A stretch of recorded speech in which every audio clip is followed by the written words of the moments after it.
afternoon and evening. It's Dee Dee. How's it going? Thanks for stopping by. Art, have fun out there if you're still floating around. Hi, Zon. Hi, Ranger. How's everybody doing today? Oh, and hi, Nier. I'm forgetting someone. What am I gonna do, huh? I'm famous now. There's too many people. Hey, look, everyone, it's the person who solos Goku. For those who don't know, in the Discord, Ranger has been making some delightful memes of me. The most recent one is who would win in a fight, me or Son Goku. That's a hard one, honestly.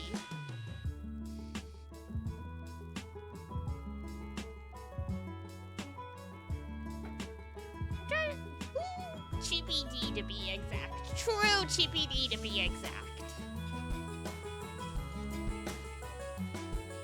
I'm trying to remember canonically who are the people that Goku has lost fights to. I feel like Biru is Cell. Okay, yeah, but you're technically right. But that was not truly his fight. It was Gohan's fight. He basically sacrificed himself to unlock his child's potential.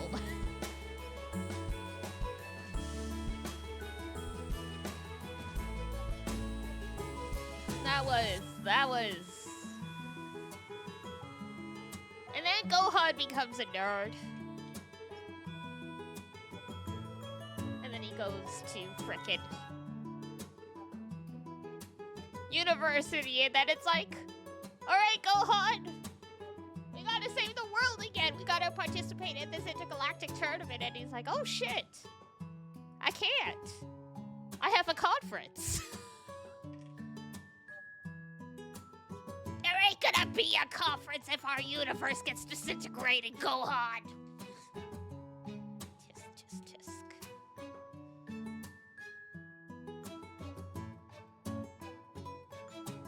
It's gotta be one of the saddest things that happened. Every universe is at stake and you're worried about some conference, literally. What happened to Gohan? His personality breaks my heart. Almost as much as what ends up happening to Trunks.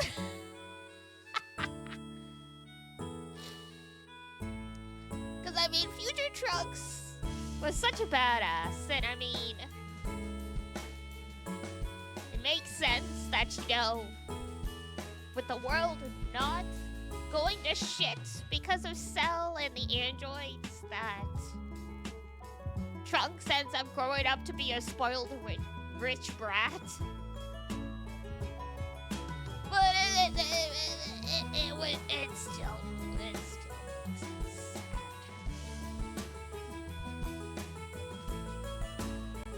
Especially once GT comes around and he's just a freaking coward.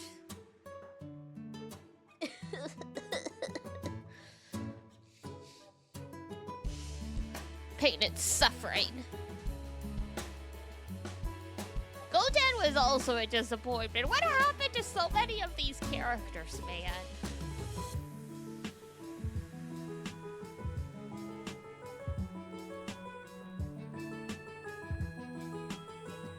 Like, I know Akira Toriyama wanted to finish the manga, like, during the Frieza saga, and they wouldn't let him. So to me, that's why everything kind of, like, drops off the deep end. Man! Spider-Man has always been pummeled by life. Spider-Man has always had rough luck in life. That is just... Super wasn't too bad. I really liked Daima, which is the newest season, where like oh, who was it? Someone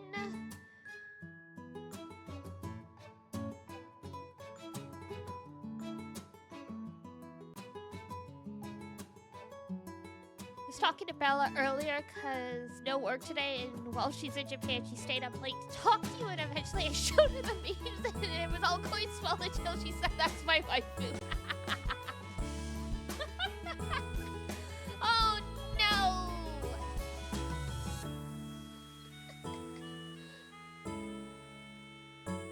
Well, Bella, I know you catch the voice sometimes. I hope you're having a good time in Japan. I know you're there for work, but I hope you're having a good time. It's August, which means it's summer. It's crazy hot and humid and gross there. So take care of yourself. Have fun. See the sights if you can. But yes, Daima was fun. Where like they go to like the demon world, and I mean, the thing I think of the most when I was thinking Daima, it was one of those things where I'm like, I can't believe this happens, but it's so Dragon Ball. Was the portals to the different universes and demon worlds and stuff being through a goldfish. So, you know, you get eaten by the goldfish and then you get pooped out. I'm like, that is just such a Toriyama thing. She's probably tired as how she sounded like she was dying on the phone. Well, yeah. I mean, it's a 12-hour difference where I am, so for you guys it would be 9 hours, but still, it's a very hot and humid climate over there in the summer.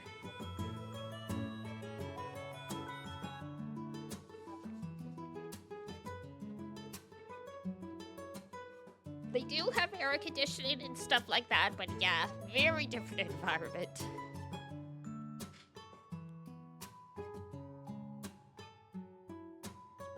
Want to go to Japan so bad? Yeah, most of us do. I had an acquaintance who went, and another friend who went, and I was like, what do you guys get to go? Like, man, lame. But yeah, you need to prepare. It's such a long flight, and with the time differences, it's like, you can't just go for a week. It's like, you have to go for like 2 weeks to like really make the best of the trip, because you'll spend 2 days being jet-lagged. You're not like all the other weebs. I can say broken Japanese. Nihongo wakarimasu. Nihongo shaberimasu. Nihongo hanasu.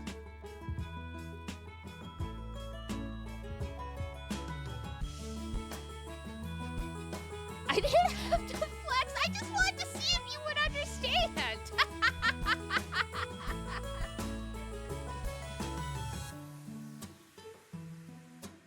I do? Okay.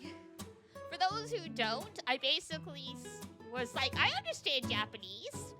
I can like, and then 2 different ways of saying I can speak Japanese. Shaberimasu is kind of like, just like general like talk, chit-chatty kind of thing. And then hanasu would be speak, like, you know, to speak.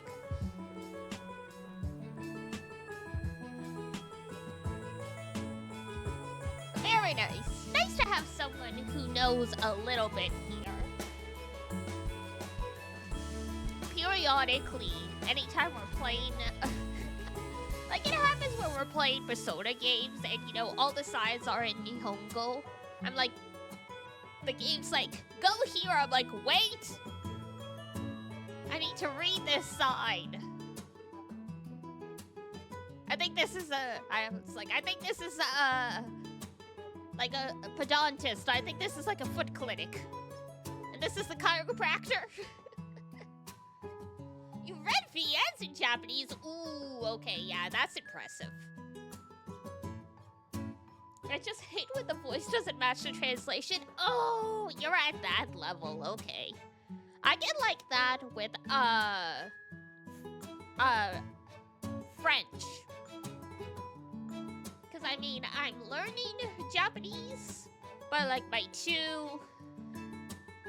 but, like, the way I'm actually bilingual is English and French. And so, yeah, sometimes I'll see, like, French subtitles on stuff or vice versa, and I'm like,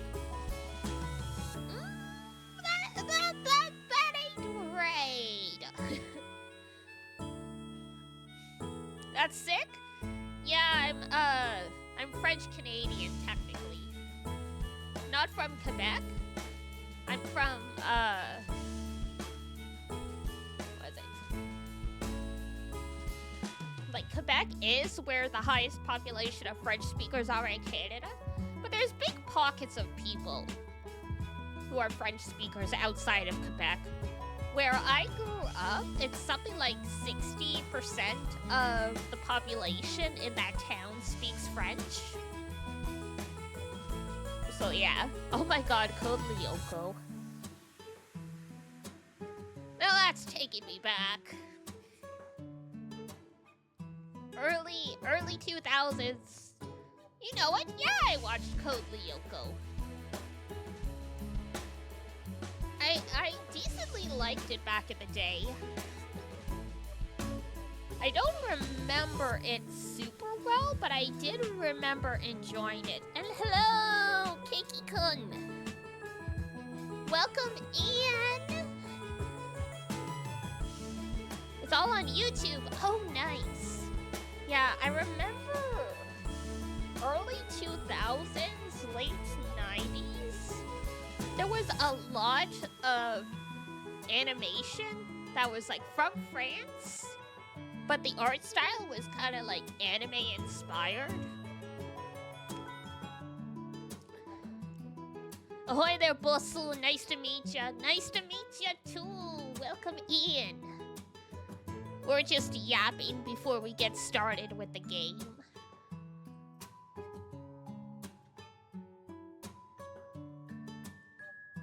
Yeah, there was... I'm trying to think of what French animations there were that were, like, anime adjacent. Cyber 6, I think, is the biggest, most well-known one. There was another one. It was only, like, for one season. It was, like, set in space, and there was some kind of race. Like in like pod racers kind of thing. I cannot remember. Google, don't let me down.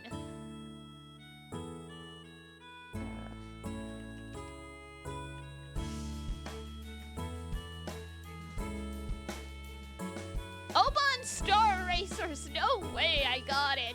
I got it.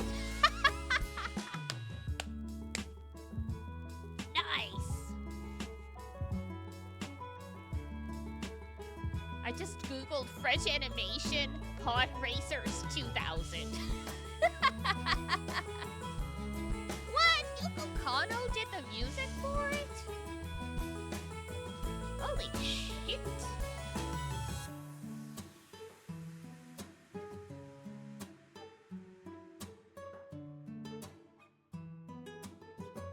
And Taku Iwasaki, okay. In Japan, they at least got some big projects working on this one. That's cool. If you don't know Yoko Kanno, she's the one who did the music for Cowboy Bebop.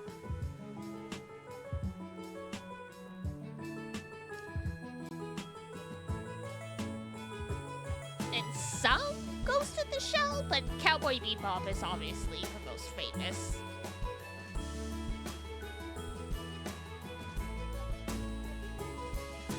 I encountered her for the first time with Wolf's Rain, which is another series where if you watch that, you're dating yourself. But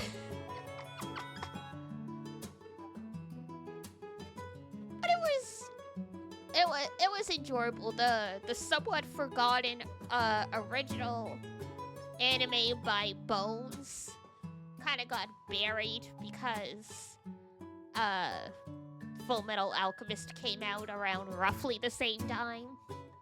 And then Ouran High School happened.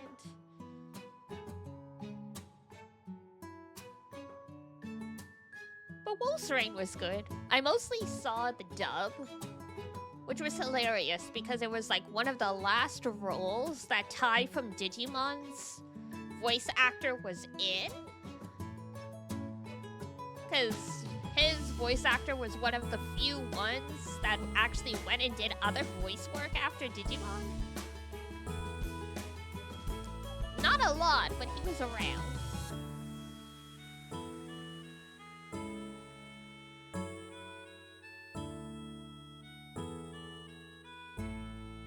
My childhood.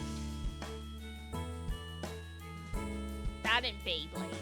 Well, Wolf's Rain wasn't my childhood. Digimon was my childhood. And Beyblade. I've told the story before, but one of my friends was working in the Canadian film industry at like an agency. And at some point, one of the resumes they received to screen for admission to the agency was the dude who voiced Kai from Beyblade. And I'm like, small frickin' world.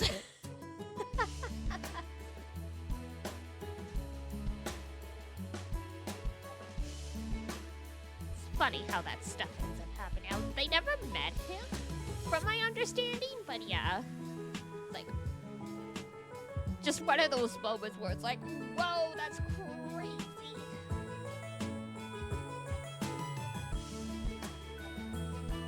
I still have the CD that has the Beyblade OST on it somewhere, I think.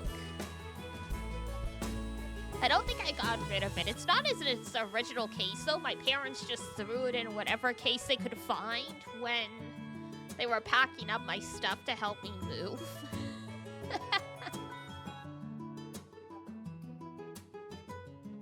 I also have some of the DVDs because my ex-girlfriend and I were doing a Right Stuff, like a Right Stuff anime order. Remember Right Stuff? Good times. We were doing an order way back when, and Beyblade DVDs were on sale for like $1. So she threw some into the order as like a joke / surprise. I'm like, so I haven't watched them. I have no idea if these things actually play, but I have them. Maybe I should try one day. Why do I have that still plays DVDs? Because my PS4 is on the fritz, and that's what I used to use for my DVD / Blu-ray player. I think my PS3 might still work. PS2 could play DVDs, I think. Which I also still have.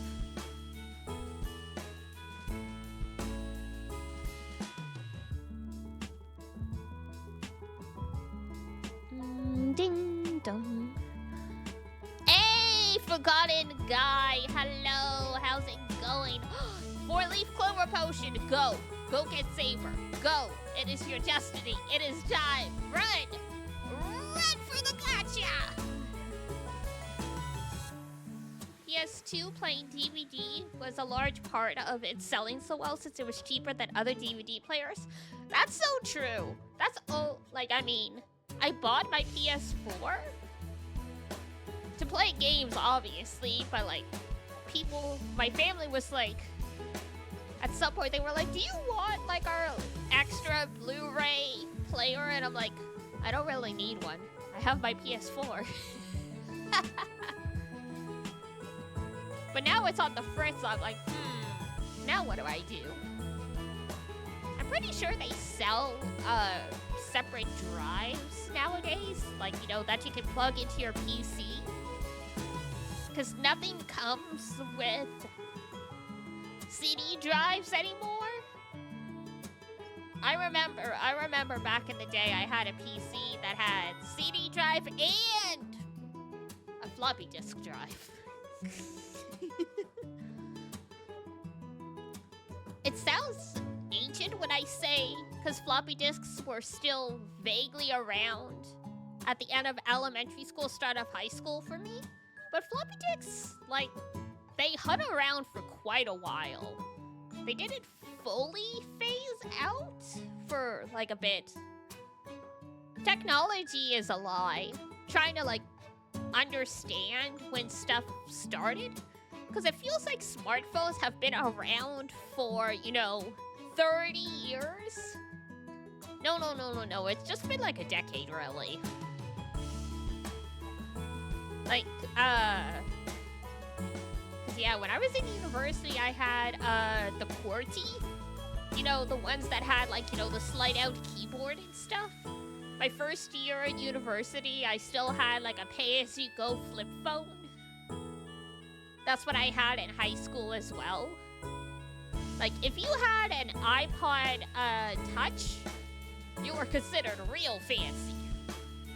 If you had an iPhone in the early days, people were like, oh, we've got a rich badass over here showing off.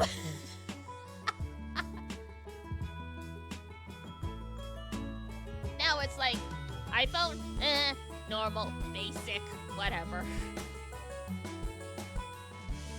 How do you like paying $800 for brand recognition? In my case, it's just because I've gotten so used to it over the years, and in university/college, my program mandated us to have a MacBook because it was so heavy on video editing, like video and photo editing. So at that point, I was like, I might as well keep to iPhone for now to make things easier to, like, transfer. Like, you know, if I have audio files for a project that were recorded with my phone or something, you could just airdrop it onto the MacBook instead of, like, you know, having to email it or, like, whatever. So at that point, it's like, I've just gotten stuck here out of normalcy. But now it's finally getting to the point I'm like, do I want to switch to Android? Because every time I go on a trip and I'm like, I can't do my gotcha dailies because nothing can fit on a damn iPhone. You can't buy extra storage. So I'm like, do I want to finally make the leap? But I'm so used to iPhone. But that's what they're counting on. Like, I don't want to be a pawn in corporate games. Oh, well. Oh, God. Speaking of corporate games, I posted about this on Twitter. It's not gonna happen until 2026. But the apothecary's taken away our work from home arrangements permanently. Now you have to apply and get approval. Basically, you have to prove to them that you have some kind of desperate need to do hybrid work, which sucks. So yeah, this my streaming schedule might change in the new year. We'll see.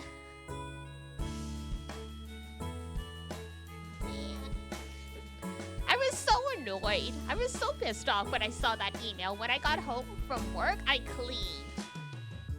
Y'all ever do that? Like, you're just so mad at stuff you start cleaning. cleaning,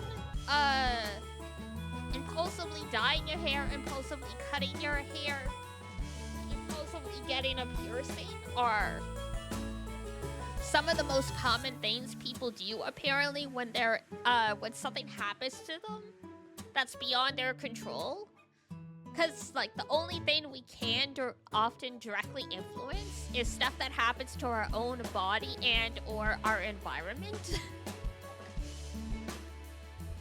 And so sometimes that's why, like, when you're procrastinating studying, you start cleaning because you need that sense of control and validation. Human brains are so interesting. Hang on here. I'm slowly setting up the game on the side. I just got caught up in the yapping. Big surprise there. Dee Dee gets caught up in yapping. Always.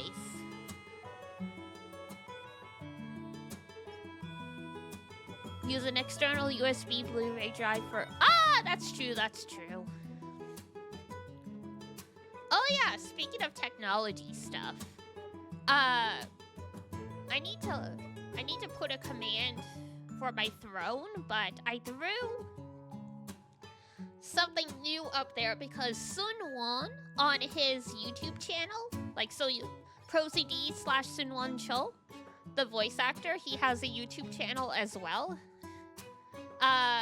He and his co-host were talking about how they go about capturing older games, and they mentioned the brand of the converter they use, so I threw that up on Throne, so you know, Retro Tink, yes! So this way, you know, because I just acquired my childhood GameCube, from my parents' place, so it's like, I have the original Luigi's Mansion, like, all that stuff. And also, I have my PS2, so we could play the old school Fatal Frame games, because I have Fatal Frame 2 and 3 as well. Your alarm system went off, oh no. Welcome back, Ranger. You're just in time. I was just about to transition over. Ta-da! Hang on here. Let me get the audio for you guys. Boop! But yes, the Retro Tinks are expensive. I looked at the mini one because I was like, well, we'll try like a smaller, well, like, medium-priced one and see how it goes. But yeah, now I was joking with the Iduna, my bestie, earlier. Cause if the next remaster for Tales of is Tales of Xillia, I'm like, I already own that on the PS3. I'm like, do I spend $100 to buy a game I already own on a console that still works, or do I spend $100 on the Retro Tink and play it that way? All your devices went off simultaneously. That's like when like they send like an Amber Alert or like a Storm Alert, and like everyone's phones and iPads and all that stuff go off at the exact same time. Or like just exact same time but slightly delayed.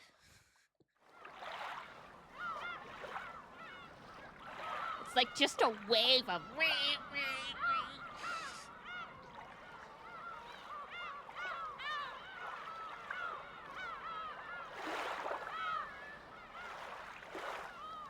so no matter what happens, you're notified. Makes sense. Makes sense. All right. Gosh. We just got started with Chapter 3 last time. I don't think too much has happened. We found out the lore of Beatrice getting her magic at think that was about it. I think we'll find out, but yeah, we were very early into Chapter 3 last time we played it.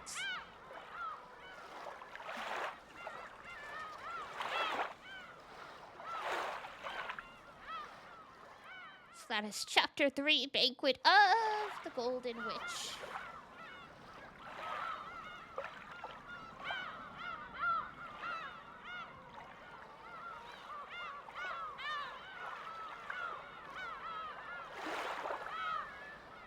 Load. There we go. Ah, yes.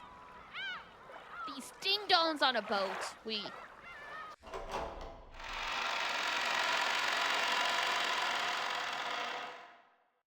These lovely people. Dang, too bad Aniki hates cigarettes so much. Oh, okay. Sorry, she's been pretty grumpy since last night. Please don't hold it against her. Rudolph and Hideyoshi went out onto the deck and took out some cigarettes. Ah, yes, because this is like, 1986, when literally everyone in the world smoked, and they smoked indoors. The lung cancer. The lung cancer. Oh, whoops, hang on one sec. You could see my cursor. I'm like, let's remove that. Ava had always hated the smell of cigarettes, but when she was in a bad mood, she got even more sensitive to them. When they decided to smoke casually until they reached the island, the two of them had gotten yelled at and chased out onto the deck. Hideyoshi tried to use his lighter, but the strong winds gave him some trouble. Rudolph took out a Zippo with a smooth gesture and let Hideyoshi borrow the flame. When did you start smoking, Hideyoshi-san? Just after the war. World War II?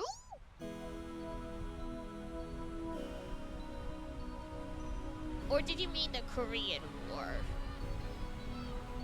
In the beginning, I was rolling them. Then I started using what I sold. Ha ha ha ha!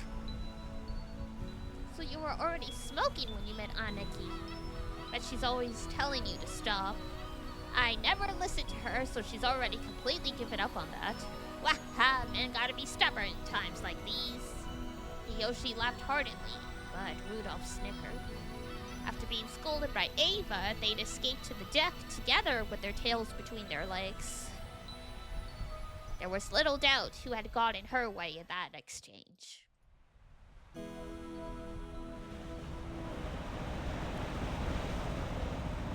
She isn't usually so short-tempered. You sure about that? Every time we've seen her in this game, she has been. In fact, she's usually a more gentle, quiet woman. Every year she changes when this day comes. Is that so? To me, she looks like the Aniki we've all known so long. That's just it. She's back to being Ava of the Ushinomiya family. But that ain't the Ava I know. It is scientifically proven that when you're with your parents, you revert to how you were when you were like a teenager living with them.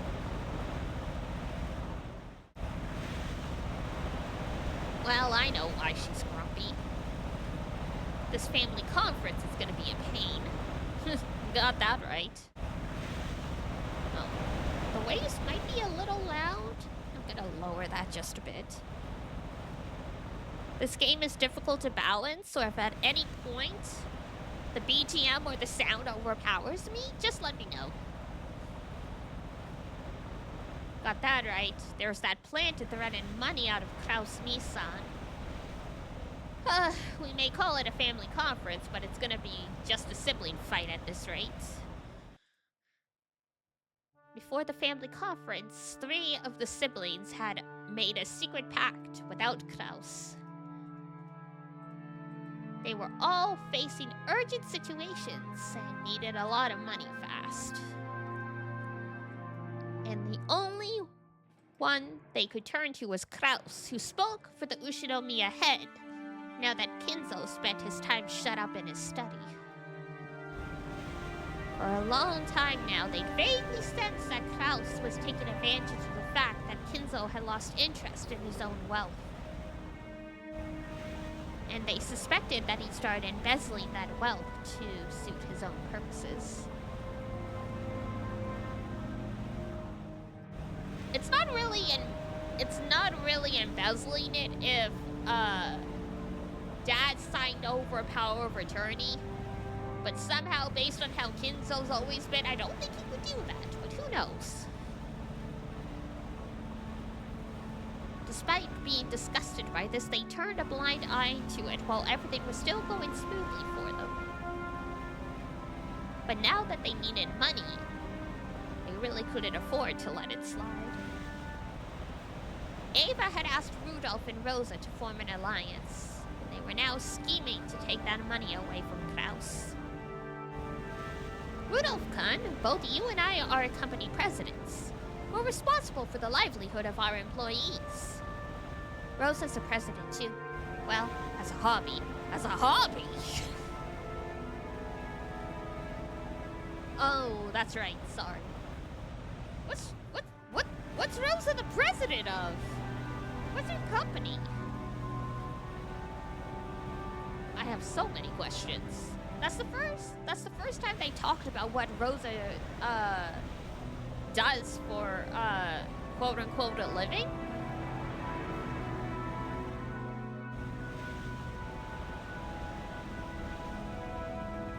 That's right, sorry. Basically, we've all got responsibilities.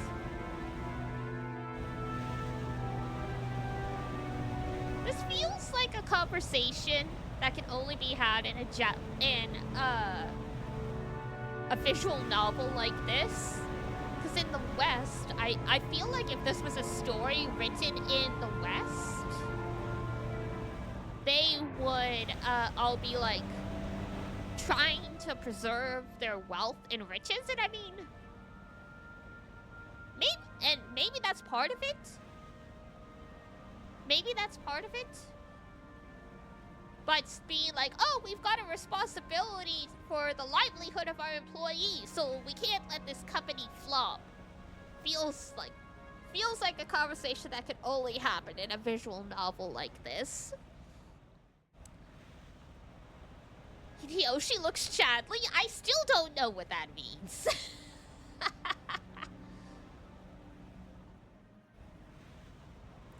Now that I've thrown down the gauntlet in front of the executive board, can I link or not? I mean, I can look it up myself. If Zon is around to allow the link, sure. But sometimes mods are doing other things, so one way or the other. I don't know if links are turned on still. Let me see.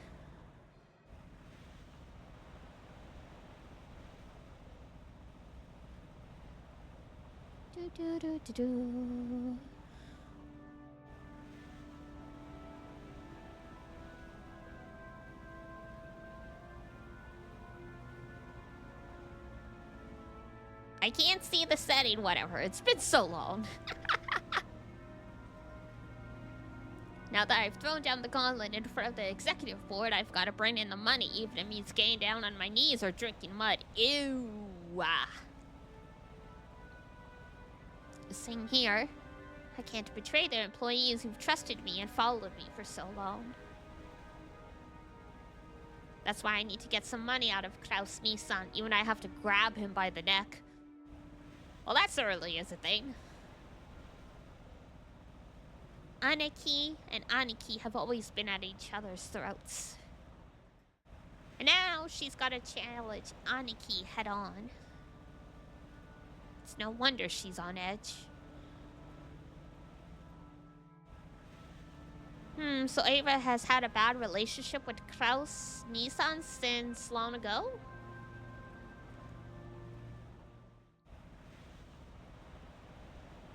Hasn't she talked about it? They were always at each other's throats. She never talks about the past, even if I ask.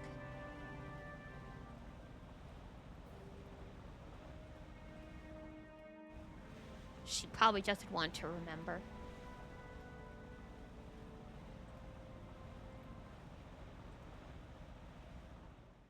She's always been brainy and shrewd.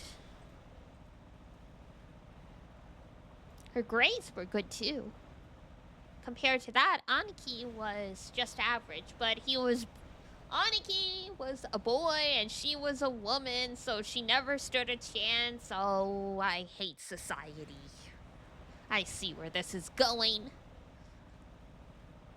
Compared to that, Aniki was just average. The simple fact she existed would have been pressure enough. But she kept boasting about it and driving him into a corner.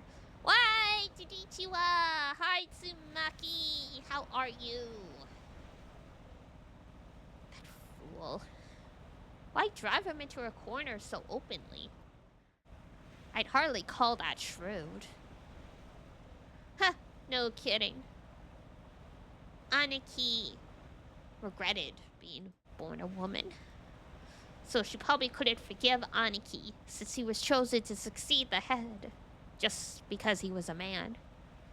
She'd always boast to Dad, letting him see that she was better at every little thing. Father really is an old-fashioned person. Gender discrimination was part of his system of values. I'll bet Ava's eagerness to prove herself made him dislike her a bit. Yikes. Kill him, Diana. Oh, it is on. I'm gonna get the knife, guys. Y'all, prepare your alibis. We gotta cover our tracks. We gotta kill this mother effer. What did you say schooling for women is like sugar in black tea? The taste is dull and flat without it, but too much ruins the whole thing. Oh, hell nah. Hang on, I'm gonna move some stuff.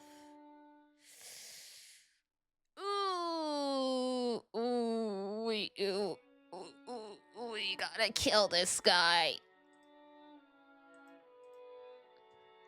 Since he could still drink black tea without sugar, he was in effect saying that there was no need for women to study. Those infuriating words were what Nissan hurled at me in my despair when I asked to go to college, only to be denied by father. Wow.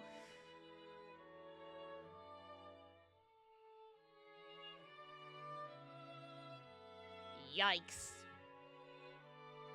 Now that is extremely old-fashioned because there were a ton of really prestigious women's colleges where it was basically, you know, women went there to further prepare themselves to be like the wives of businessmen and politicians and stuff. So the fact he won't let her go to college at all? Like, that's crazy.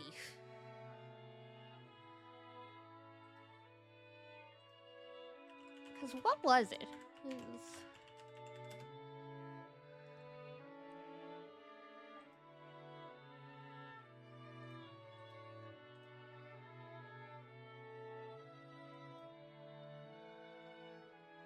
Weren't old-timey noblewomen very educated? Pretty much, yeah. Like, you couldn't have, like, a position?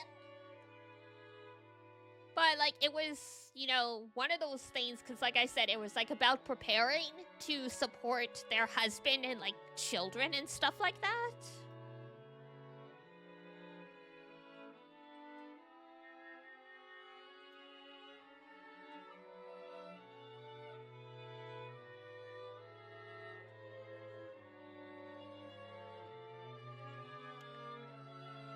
$1300s, $1800s, yes. That was still basically what being super educated was.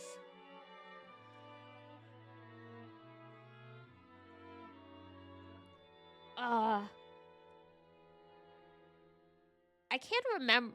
Was it Suda University?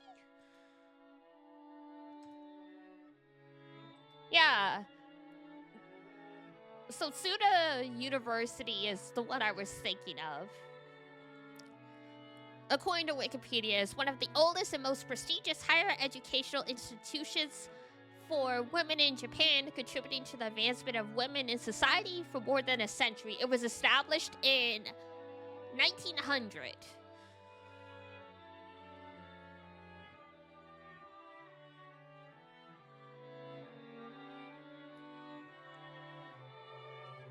People who graduated are mathematician, politician, translator, CEOs,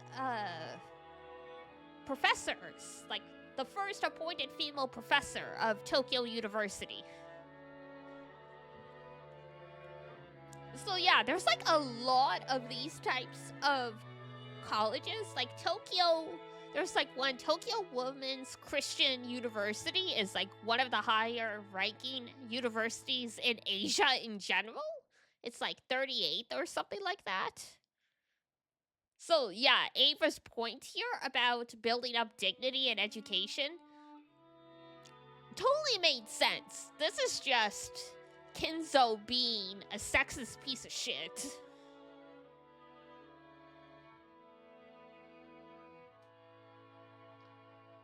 And now what's crazy and what probably drives Ava insane is Klaus's only child is a girl, Jessica.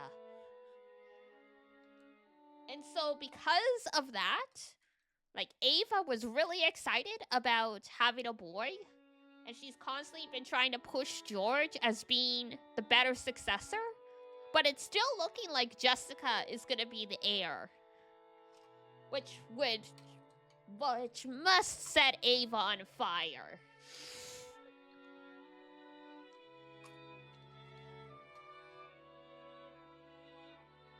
They do say things become different for a lot of men once they actually have a daughter, but would still be really infuriating.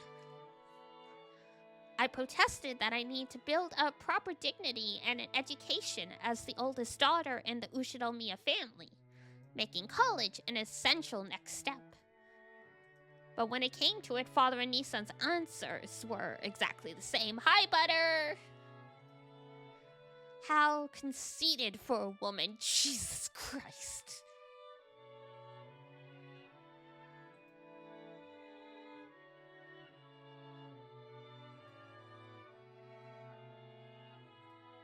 You can't see how much my eyes are rolling back into my head at this sexist nonsense. God.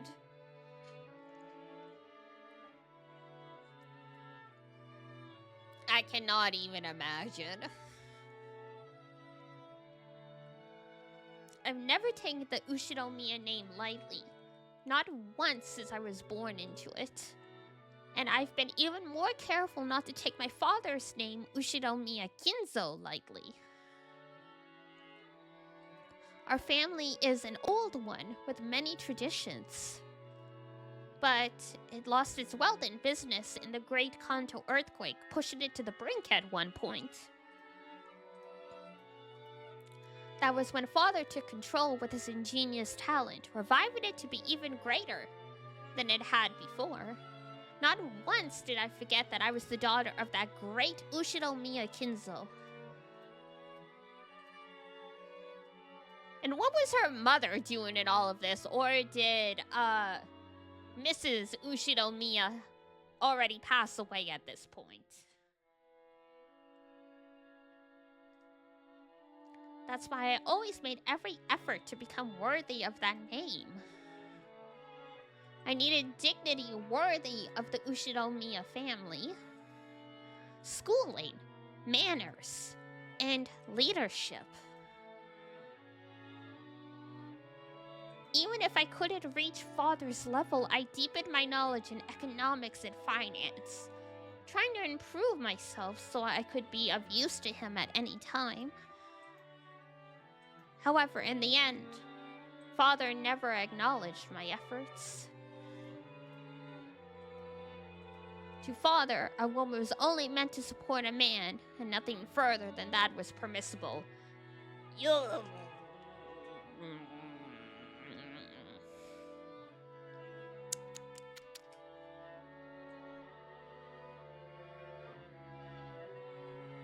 I have never wanted to spit in an old man's face more than I do now. My God. Ugh.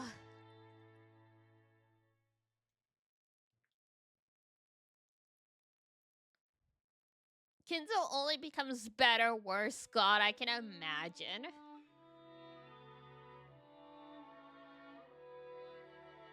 Hui.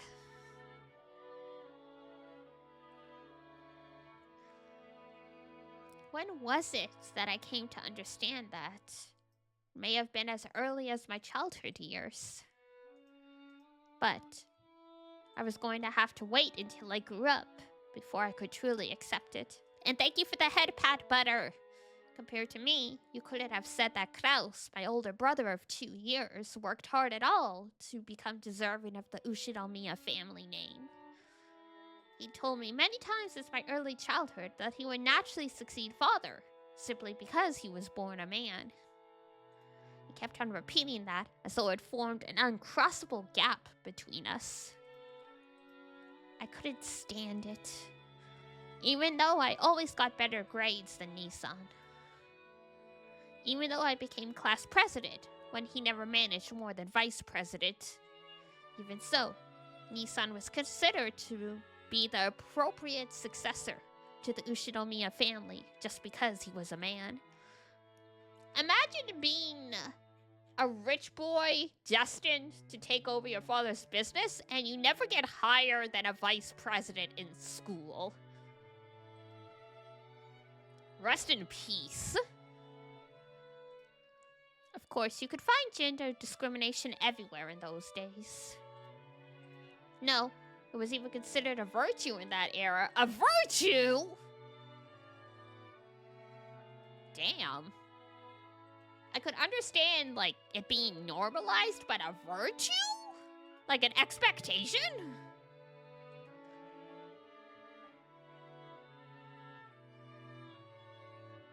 During that despicable time, people said that when a woman is born, she obeys her parents. When she gets married, she obeys her husband. And when she gets old, she obeys her children.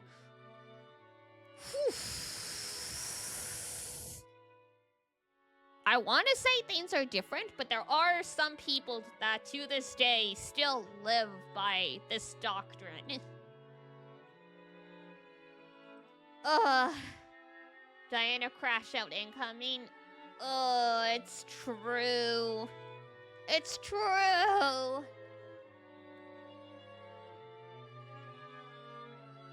Because, man, I have a story for you. Because a lot of people, as they get older, naturally start to realize they shouldn't, bend themselves to suit the whims of people they like, especially, like, people you crush on. But I remember I had a friend who she was like, oh, I want to dye my hair red, but my boyfriend doesn't like that idea, so I can't do it, and I'm really sad. I'm like, why? Why should he get to decide what you do with his body? Or, sorry, get to decide what you do with your body? It's like, well, I don't want to upset him. I'm like, upset him? It's fine. It's hair dye. It'll wash out. I remember this story. Yeah, it's unfortunate, huh? To be fair, I still know this guy, and he has grown and learned the error of his ways. But still, we were like 21 or 22, and even at that age, I was like, I will never bend myself to the whims of a man that way. This was before I fully realized I was a lesbian. I just thought I was bisexual at that point. But yeah, so seeing this stuff, I'm like, I could never. I literally could never. Because, like, the person that I fought the most with in my house growing up was my father. So unlike, like, you know, the expectation that it's like, oh yeah, girls will listen to their fathers, like, that Ava's talking about, like, I probably would have bit Kinzo if I had been his child, honestly.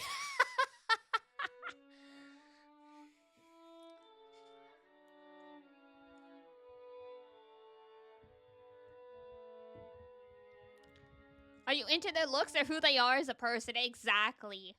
This couple had also had discussions at some point about, like, both of them, like, the dude and the girl both had expectations of each other to continue going to the gym to make, because physical fitness was important to, like, both of them, not for health, but for aesthetics. And I'm like, again, why? No. And fortunately, again, these people have grown out of that misguided principle, but some people don't. So yeah, as much as I'm like, oh, I want to be like, oh, thank God, no one actually believes this stuff anymore, unfortunately, people still do.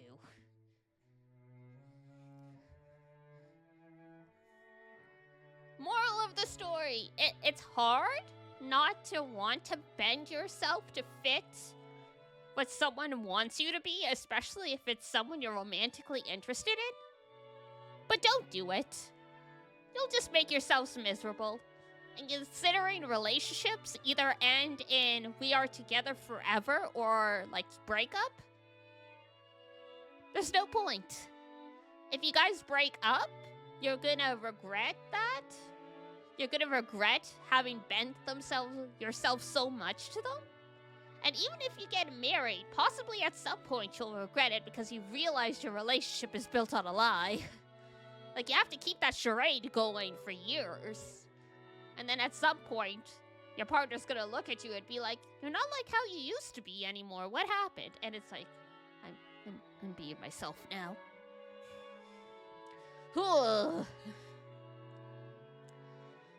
At the very least, I appreciate Mama Melis gave me good advice when I was younger. She was like, it's always better to be alone than to have forced yourself into something. And that's, like, stuff I still live by because, of course, when I see extended family, there's, like, the subtle judgment. It's like, you're over 30 and you're not married? I'm like, first of all, you don't know I'm queer. Second of all, it's none of your business, 80-year-old man.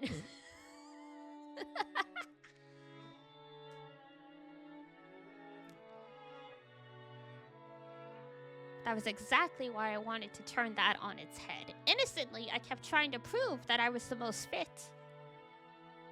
However, I eventually realized that all of my efforts had been doomed from the beginning. What did you say? Schooling for women is like sugar in black tea. The taste is dull and flat without it, but too much ruins the whole thing. What do you mean by that, Nissan? Just as there are roles that only men can fill, there are also roles that only can be filled by women, correct? Not necessarily. What do you mean there are only roles that only men can fill? Unless we're talking about, like, reproduction? Then yes, like, one sex can carry children, the other cannot, but it provides part of the DNA to produce children. Other than that, nah.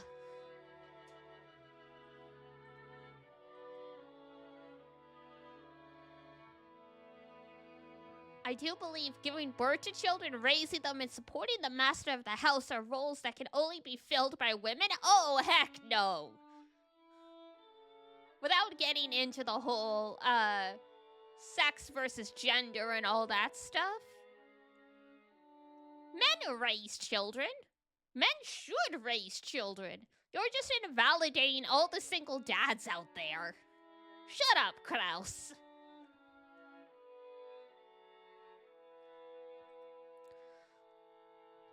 And not even just single dads. Dads that actually, show up.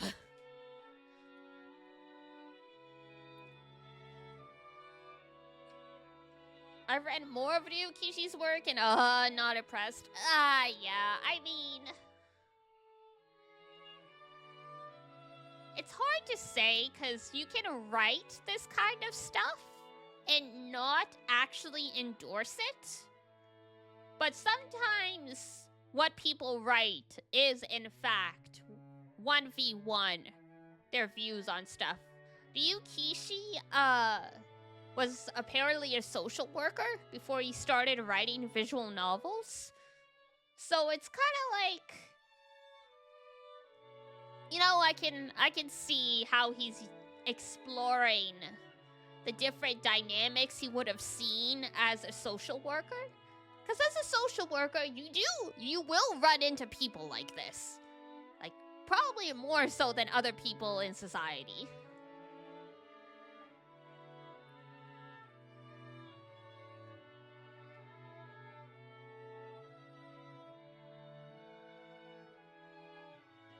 Some of his newer stuff, I find, makes it much more obvious when he's critiquing this kind of stuff, like Iwaihime.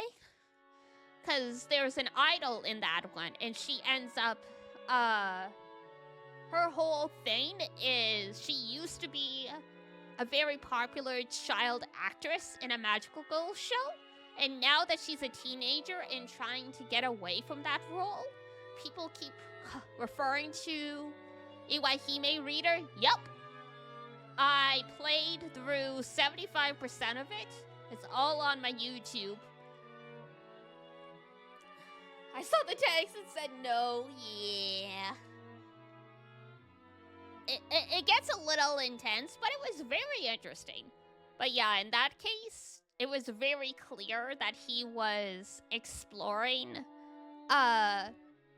how a lot of women's are objectified and like all of that stuff, like critiquing the idol industry and all of that. So in his newer stuff, it's more obvious that he's critiquing things. In the works in his older ones, the art's so pretty. It is. I mean, I definitely recommend it if you're interested. But yeah, I picked up Iwaihime because it was on a list of someone's most disturbing visual novels, and I'm like, I'm so curious. And at least when I looked into it, I didn't see anything too bad. And then, of course, we get to the scene where it ends up being a sexual assault metaphor. And I'm like, y'all, this really should have been tagged. This is what trigger warnings are actually for.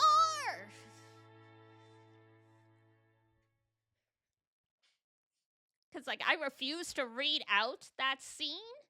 And even just clicking through and hearing some of the sound effects, I was like, oh my god, guys, I'm sorry. I'm so sorry. I actually looked up this stuff and I didn't find anything. Like, all that scene was described as, when I looked it up, was she gets grossly transformed into a caterpillar. And I'm like, that is not just being grossly transformed into a caterpillar. I still posted it. I mean, it would have been weird to just cut it out of the VOD. Instead, I just put a bunch of trigger warnings on it.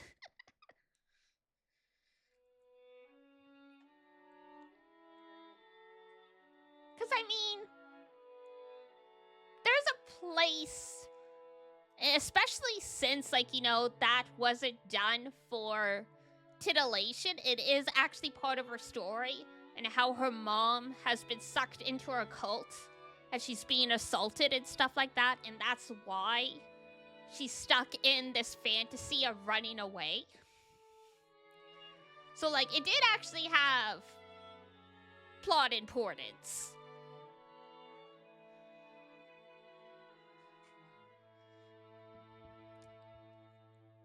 But it's important to at least take that stuff. Because I have, unfortunately, I have friends who have been sexually assaulted by father figures, and in some cases, they find seeing that stuff in fiction, I wouldn't say comforting, but reassuring. That, you know, they're not the only ones who went through this, and that, like, you know, if, like, this character gets through it, they can get through it too, kind of thing. And others are like, I never even want to hear or see a word of this. So that's why trigger warning stuff's important, so people can make the decision on their own.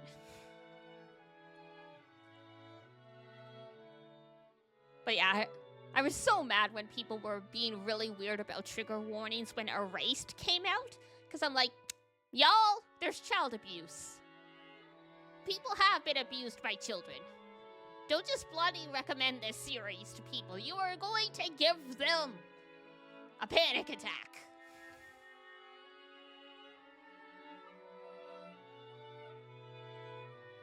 I wouldn't go that far. Talking to an unschooled woman is tiring and nothing more. But thinking of reading Higanbana no Sakuyoru? Ooh. Yeah, I need to read. I'm trying to get around to reading more visual novels, but for better or worse, they're time-consuming.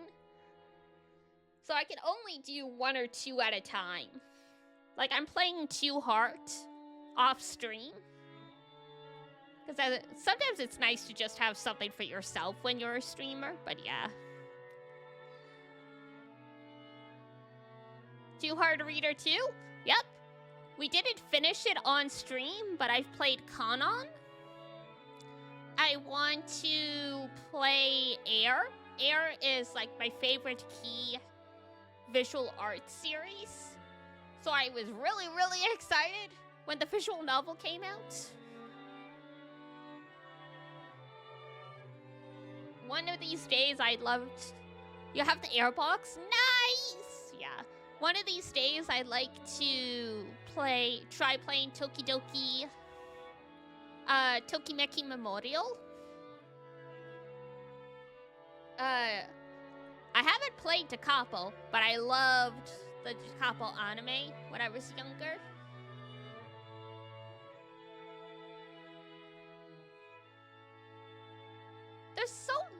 There's so many visual novels that I've either played or at least had like a passing interest in because of the anime or whatever else.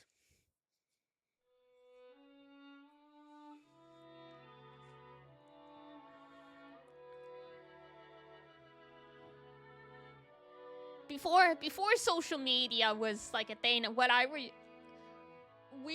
the weird, I won't say weird, one of the maybe unusual things or less common things I did was I would go around the different visual novel developer websites and look at all like the CGs and stuff and like try and like see what I could find out about the games. Because in like early 2000s, mid 2000s, a lot of like all you could get about visual novels were people blogging about the games. So like that was one of my hobbies.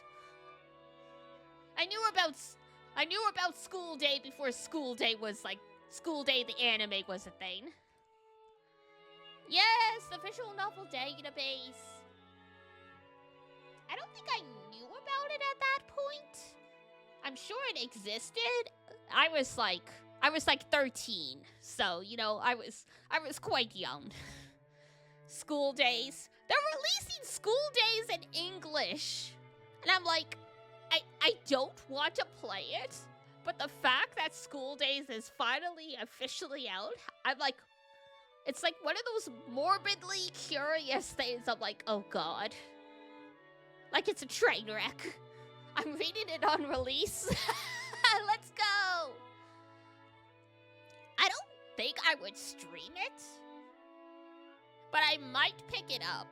And maybe I'll do like, I'm thinking of possibly doing a project where, like, I don't stream it, but I record myself playing it, and, like, I do, like, you know, a compilation video. Cause like, that is straight up, like, an R18 game.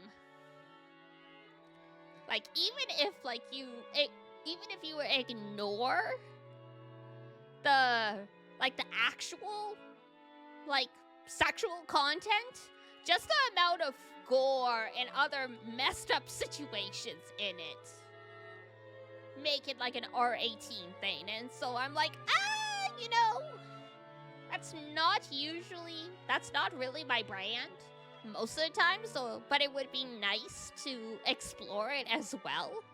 So it's like, 50-50-50. That'd be sick. Good to know. Cause yeah, editing stuff takes longer, but I do like editing stuff. I used to make AMVs back in the day. However, women are even more tiring when they're too smart. Listen, buddy. I'm just gonna keep talking about visual novels. I'm gonna ignore you, Kraus. Whatever. I do believe that a woman as violently assertive as you would bring no end of hardship to her future husband. God. This is still so messed up. Because, I forget her last name. Hikaru someone. She was on Terrace House, which was like a Japanese reality show. And she got bullied so much for being, quote-unquote, too assertive that she ended up killing herself. What is wrong with society? I hate society. We live in a society. I hate it. Sadia. And, like, the stuff that she did that would have been too assertive is stuff that overall in the West would have been fine. Like, you know, pouring a drink for a man with, like, before he asked her to or something like that. Like, it was, like, such minor stuff to, like, us, like, Americans, Canadian folks. I'm like, that is just crazy. Are you trying to say that a woman has to marry and hide in the shadow of her husband? That's none of your business. You tell him, Ava. Though you're my younger sister, I can look up to you for the respect you hold for father and your desire to become a daughter worthy of him. Even I am capable of feeling respect for such noble sentiments. Well, congratulations. You've hit the bottom of the barrel. That's just disgusting. What's this about noble sentiments? I'd call that flowery prose coming from you. Are you pretending to be the head already? The decision that I should succeed the headship has been established from the very beginning. Ava got hands? She knows, like, what, 5 types of martial arts? She has so many hands. Related to that, for the new folks, I was a green belt in karate. I say was just because it's been so long, but yeah. At my dojo, after green, it would be blue, brown, then black. So I got pretty high up there before I stopped. And the only reason I stopped is because I moved for post-secondary.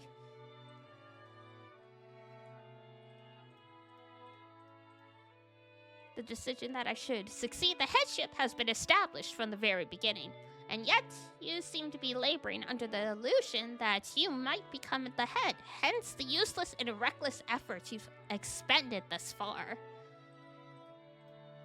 Reckless efforts? Is it really that bizarre for me to say I want to go to college? Yes, it is bizarre. God. And this was like, what, the 60s? So depending on how women's rights were at the time, she couldn't even leave home and enroll on her own. because it used to be women couldn't even open a bank account on their own. They needed a man to be like a co-signer. It's worse because it's Japan? Yep. God, because what was it? I think in the 60s in Canada is when women were, like, allowed to have a bank account without a man. So even if, like, you know, the women's rights movements had gotten women the right to vote and some other stuff, until she got married, a woman was still financially dependent on her father. Like, messed up, crazy stuff. Yes, it is bizarre. You undoubtedly are the oldest daughter of the glorious Ushinomiya family. One day, you will support that family crest by being wed to the partner most valuable for father. However, excessive learning is not what's being asked of you. What you need are gentle feelings that will allow you to care for your husband, the ability to handle housework, and a humble demeanor that will reflect well on the master of your household. Starting to really understand, why he has the wife he does. These are all skills that you lack utterly. In the end, can you really call yourself a suitable daughter of the Ushinomiya family? I have no intention of being some secluded lady. I just want to become the person most capable of assisting father at his work. Then shouldn't you do so in a manner befitting of an Ushinomiya family daughter? What is with you? You're still mannish even at your age. And you've never learned how to wear makeup in a way that will please men? Much less how to cook and do housework. Okay, I will argue that everyone, not just women, everyone should learn how to cook and do housework. Because, dear God, the horror stories I've heard about young men leaving home and, like, just are walking disasters. Like, everyone should learn how to do basic things and care for themselves. Makeup in a way that will please men. Destroy him. Finish him. God. This just reminds me of how, like, the gothic Lolita style somewhat came out of the fact that girls wanted to rebel against, like, you know, the expectation that they had to dress and do all this stuff to please men. Oh my God.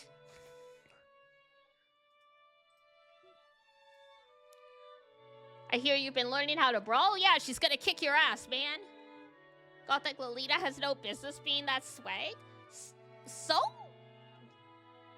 Japan's fashion culture is so interesting when you look into it because it's all about expressing yourselves in ways because society is shit. Like menhera, that fashion style that has, like, you know, a lot of band-aids and syringes and that kind of stuff on it is literally because Japan's support for the mental health is literally non-existent. So, like, people started dressing like that as a way to call attention to it, and apparently there's a decent amount of menhera artists that, like, donate to organizations and charities for mental health in Japan.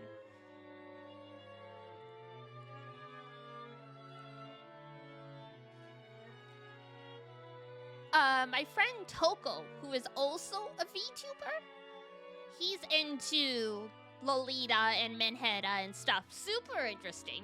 I love hearing him talk about this stuff. He's been to Japan multiple times because, he has family from there. So it's always nice to hear about his trips and all that stuff.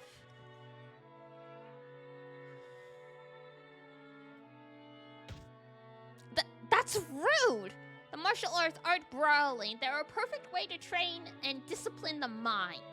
And when it's needed, I take more than enough care to act as a woman should. What are you trying to say?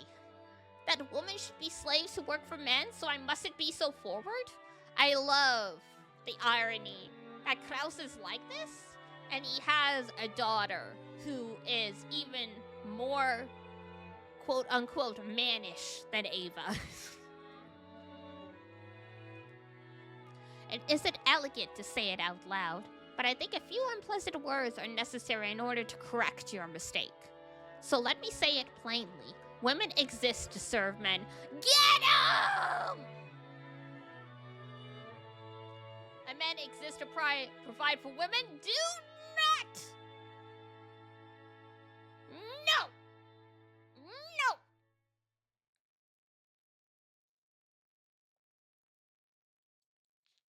Just hold control, skip it all.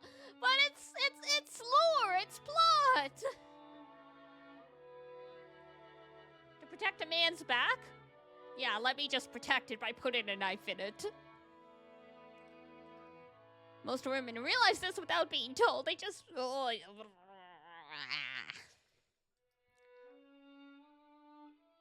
Clear away this misunderstanding for you before you leave this family. You ought to thank me. Never.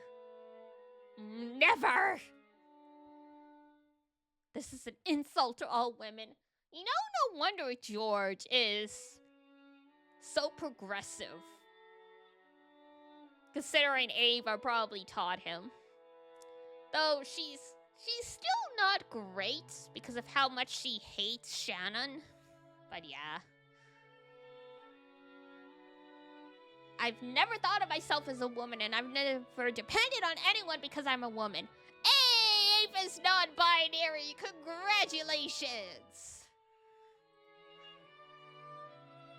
In grades and accomplishments and everything, I'm better, so how can you look down on me when you have nothing I lack, except the fact that you're a man? It's about knowing one's place. Every day I have been raised with the readiness of one who will be head. In the future, that preparation will surely become essential. But you are different. Even though you will marry and lose the Ushinomiya family name, you've been trapped by this unnecessary illusion. We need to get the spray bottle. What's your complaint? Even if you had been born a man, the successor to the headship still probably wouldn't have been you. Why are you so unsatisfied that you insist on attacking me, even now? He's a good gaslighter? Yeah, he's got that silver tongue, as they call it. What's my complaint, you say? Nissan, you're always like that. Looking down on me because you'll succeed ahead even though... Ooh. What's my complaint, you say? I've got a billion of them. I've got a billion of them. Grudges, hard feelings. Humiliations that I'll never forget keep floating through the back of my mind. They all built up at the same time, coming out of my throat as a shameful moan. What's all this noise? God isn't the only one who holds silence as a virtue. Father? Oh dear, we probably overheard our sibling fight. Father entered with a clearly unhappy face. Kraus? Are you fighting with your siblings again? Why don't you have the dignity to act as a leader for your brother and sisters? How shameful! I'm embarrassed to hear this from my eldest son. In a flash, she struck Kraus's face. Phui! I readied myself to be struck in the same way, but I wasn't hit. My apologies, Father. Dignity isn't the only thing you lack. There's much more. You're immature in everything. And even so, you pretend like you're an adult. Realize that it is 100 years too early for you to talk like that and devote yourself to your studies. Don't make me lament my son's incompetence anymore.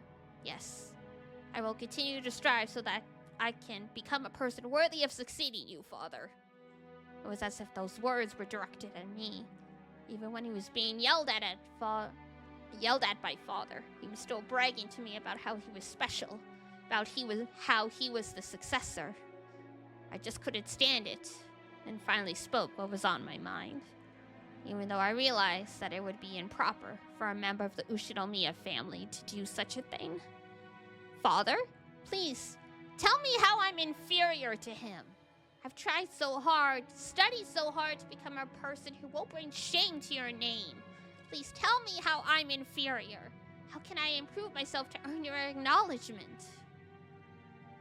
I mean, I can understand her frustrations, but in this case, if you had just stayed quiet, you could have avoided this. That again? How many times do I have to say it before you'll understand? I expect nothing from you. Women should be women and just learn how to cook and sew. Yeah.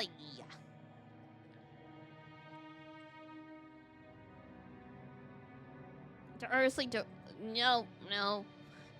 What good are you as a woman? What good are you as a man?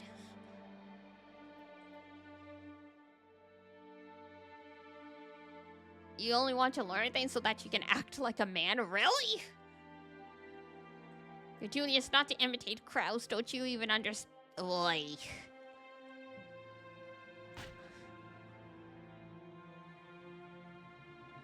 Yikes! That's where you're already wrong. Your duty is to marry out of the family and bring me a man who is profitable to me.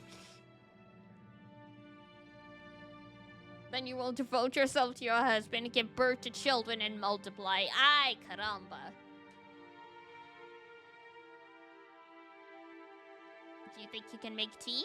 Do you have any talent in cooking? You have nothing. All you've done is try to mimic Kraus. Kraus will succeed. If you are unsatisfied with that, then you are disobeying me. Are you saying you'll refuse to listen to what I say, even though you're my daughter? Get out. You're disinherited? Seriously?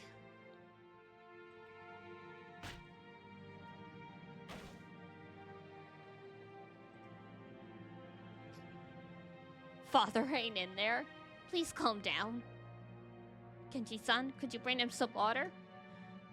Damn. Yes, immediately. Ava, leave this place. He doesn't mean what he says. I will calm him down.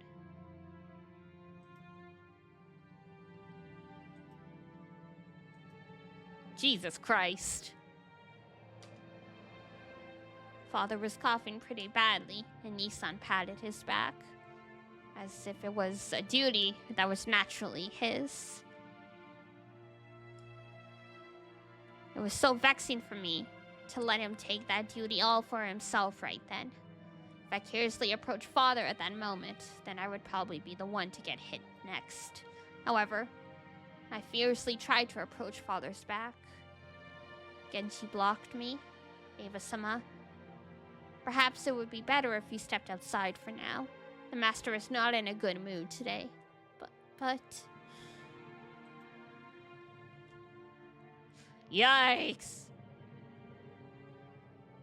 Ava is always a stubborn tomboy. I have no son who's like a man, and not even a daughter who's like a woman. Is Rudolph not born yet? Where did I go wrong raising them? Master, you haven't done anything wrong. Kraus-sama has grown into a sturdy son, and Ava-sama into a lovely daughter. You haven't made any mistakes. How can you say that? What's so lovely about her?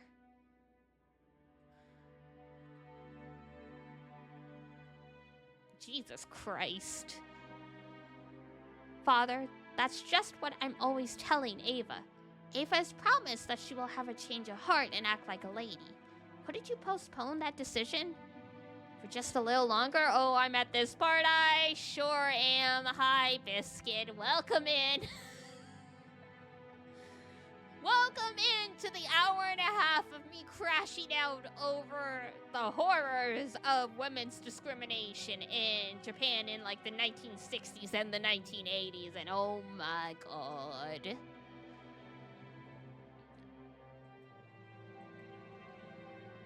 Okay, we get it. Disinherited. We get it. We get it. You sound like a parrot. Go quickly and leave this to me. Klaus gave me a look telling me that.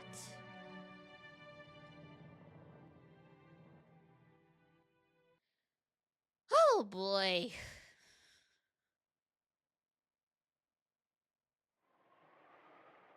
Did I take the wrong path? This guy's supposed to be hateable? I mean, absolutely. But this was unfortunately a very common disposition.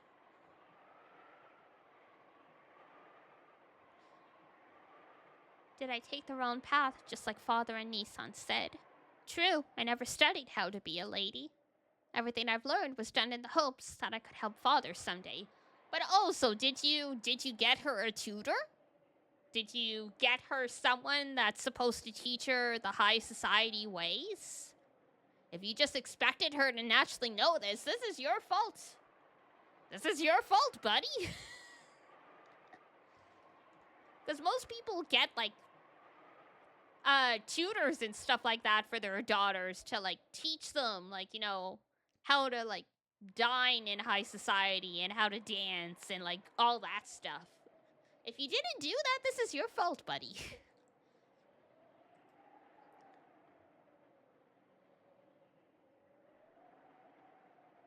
If you left it to her mother, and her mother didn't do it, that is also on you, buddy. But is that really true? Haven't I always been trying to compete with Nissan, with whom I've had a bad relationship since I was a young girl? Because I wanted to steal his position as successor and show him a thing or two?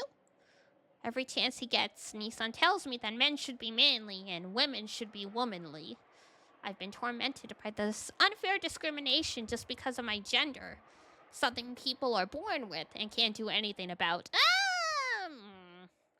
I mean, this was written in, like, the early 2000s, so we will let that slide. I resisted, endeavoring to this very day to study and prove that I'm not inferior, despite being a woman. But doesn't that mean my love of learning comes entirely from a stupid complex I've got against Nissan? Father wanted me to become a lady with whom he could go out in public and not be embarrassed. Kinzo going out in public? Sounds like a lie. Did I betray his hopes? Earning good grades and threatening Nissan just to satisfy a childhood resentment?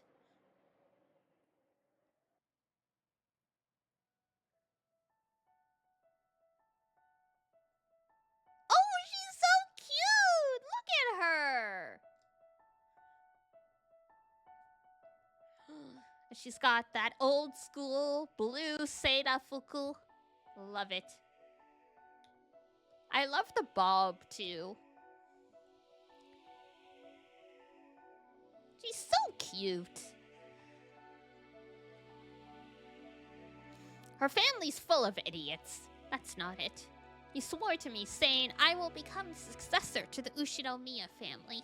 You, the one whispering to me, was the me of my years as a young girl, born inside my heart on the day I made that oath.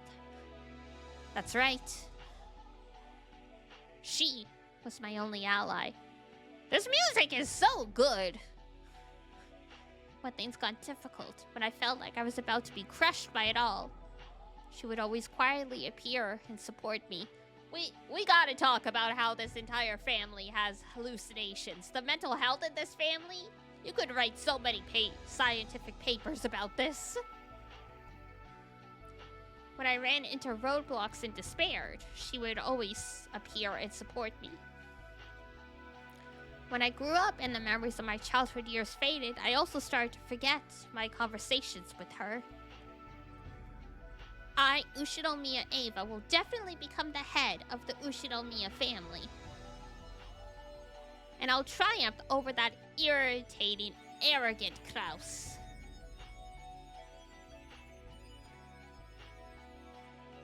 On that day, we promised to do our best together to achieve that.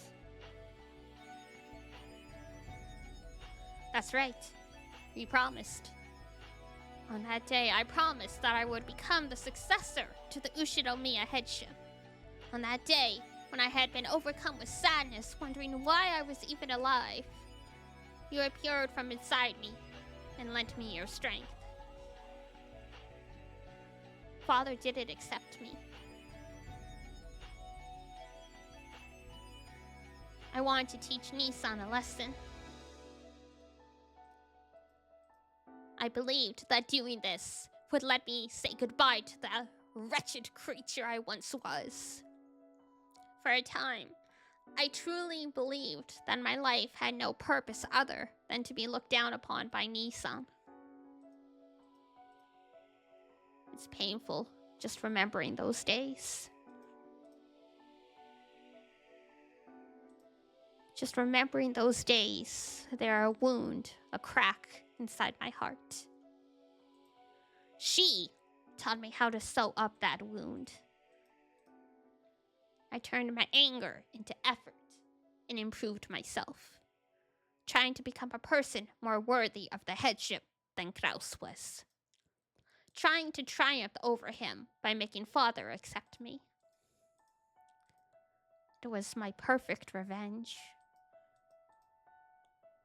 I was vaguely aware that a woman couldn't possibly become the family head. But I thought that maybe, if I could prove myself valuable enough to overturn that premise, then surely even Father would select me to be his successor. She has such a pure heart, thinking she can overcome ingrained sexism. If that happened, then I'd be able to have the greatest and most perfect revenge against Nissan, who always acted like his succession to the headship was completely inevitable. That's right.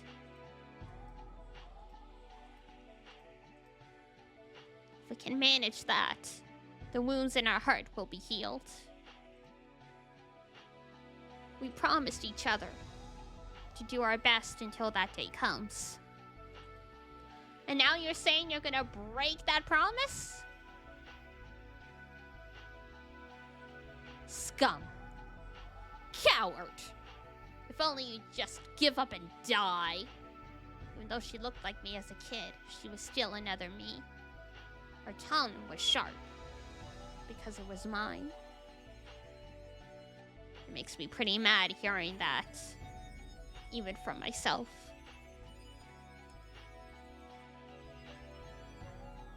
You have no right to speak of me like that.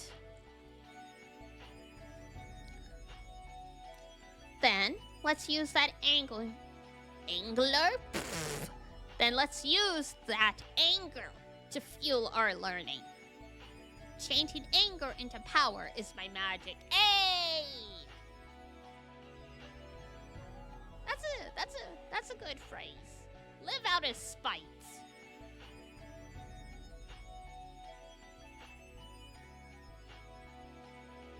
I've saved you from a bunch of tight spots with that power, letting you succeed when you shouldn't have. As long as you have my magic, there's nothing you can't do. That's right. Anger has always been my driving force. Thanks, Beatrice, right? That's right. Anger, or I already read that, but whatever. That's right. Anger has always been my driving force. I wonder when it was I forgot that. If you can remember me again, that magic will become ours once more. Come on, let's turn that anger into power and study even harder, okay? I know we've still got a lot to learn. Let's go to college, study more and more, get excellent grades, and drive Kraus into a corner. To be fair, if I was at my lowest point, I would trust the witch too. That guy acts like we're nothing, but I'm pretty sure he feels pretty well cornered on the inside. If only he'd just learn his place and die. That is quite the phrase. If he did, we could become the head. Rudolph won't take the job. That kid can't go against us. Stop that. No matter how much more I study, Father won't accept me. Why not? Father told me to be womanly. Because I'm a woman, no matter how hard I tried, Father wouldn't have passed the headship on to me. Even if I had been born before Nissan. No matter how much effort I put in, I can't become anything more than a woman. If only he learned his place 6 feet under. Be careful what you wish for, my dear. It might just happen one day. I won't be acknowledged. Nissan doesn't try at all, but I can't surpass him. He'll look down on me forever. Father and Klaus are the worst kind of male supremacists. Whoa, she actually said it! I was not expecting the word supremacist to actually come up. If only they just die. She cursed them for my sake. Words that I couldn't say so easily. She said for me. Even though I understand that she's just another part of myself inside of me. I feel like she's the only ally I have who can sympathize with me. You forgot about that, but you read this a really long time ago. Fair enough, fair enough. It's actually my first time through it. I've been really enjoying it. However, while sympathy might do a lot to calm my heart, it won't do anything to improve my current situation. They had self-drawn portraits back then? Oh yeah! The old art style.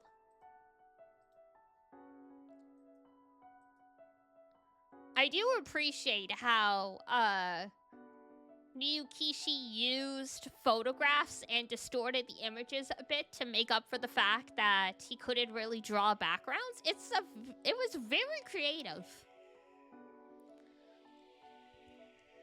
That's why I love older games and anime. Some of like the shortcuts they did to get around limitations. It was the style at that time, actually. Oh, really? That I didn't know. Fair enough.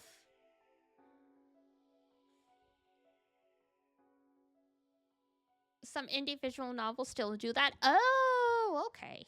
Fair enough.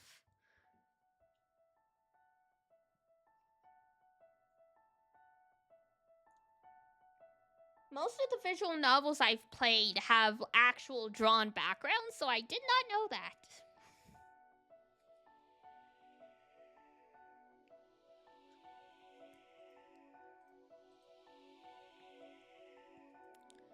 Thank you. You've done enough. Now that it's come to this, I'll become such a good lady that I'll shock even Father. I'll find an excellent man that Nissan can't even compare to. You can't do that. She rejected my timid thoughts. I understand. Because she is me. I understand. All Father said was that he won't let a woman succeed the headship now. But even that's just a rule Father made up. Since he made it, he can get rid of it. Human feelings can change far more often than a number of sand grains on a beach. Excuse me. Klaus is such a stupid man that Father's eventually gonna realize it, even if we don't prove it for him. When that happens, the wall that separates man from woman will be demolished by Father himself, who set it up in the first place. That day will surely come. How can you be so sure? Because that's my magic. If you just believe, this magic will surely summon a miracle. The basis of my magic is nothing more than your believing heart. If I use this magic, then surely I'll never have to doubt until the day I die that I'll eventually become the head. But I don't know if that's the right thing for Ushiro Miya Eva. Maybe I should aim to become the kind of lady Father wants, someone who can proudly participate in high society. And if I'm reborn, maybe Father will change his opinion of me. Maybe I could find my own lifestyle, just as Nissan has found his. And anyway, I just can't imagine my stubborn father choosing a woman like me as the head. Especially if it means skipping over Kraus. You don't believe? I was just thinking. Maybe I can't succeed the headship as a woman. But as a woman, I can have a child. And Nissan still isn't engaged. If Nissan isn't able to father a child, and I give birth to one, then wouldn't that make my child the next head after Nissan? Ah! What a wonderful thing, weaponizing our children. Using our children to fulfill ideals we never got to realize. Terrible. Wouldn't that mean the same thing as stealing the headship from Nissan? Are you serious? Yes, I'm serious. True, it'll be very sad to abandon the resolve I've had since childhood. It pains my heart to betray you, my younger self. But this is the most realistic option. Are you throwing away your dreams? And me as well. I'm not throwing away anything. I'm an adult. And the day has come for me to part ways with you. That's right. Ava's already become an adult. She's even forgotten how to use magic. And now she's the mother of a single child. She forgot all about how magic can grant one's own dreams, and now she's forcing those dreams onto her son. Even though Father and Kraus ruined your life, you're trying to push your dreams onto your son, ruining his life. Is that what you call being an adult? George is the son I'm proud of, one who won't embarrass himself no matter where he goes. The dream I wasn't granted might come true for George. Jessica's a delinquent in both her grades and her behavior. And she's a woman. If only Jessica would step down, George would become the heir. Even saying it was painful. Am I just forcing my own regrets onto George? Literally, you're criticizing Jessica for being the same as you were. It's not like I have any right to look on Jessica with scorn. Exactly. Wasn't I just horrible for hitting her with the same words that caused me so much suffering? I understand. I understand. The desire to triumph over my brother is part of my own personal revenge. I can't use George for that. So I'll take revenge myself. I have a plan to cheat Nissan out of some of his money with Rudolph and Rosa as my allies. I'll surely be able to get back at him. In any case, I'm sure that Nissan is embezzling Father's assets. What a boring plan. Why don't you just give up on that and cry yourself to sleep?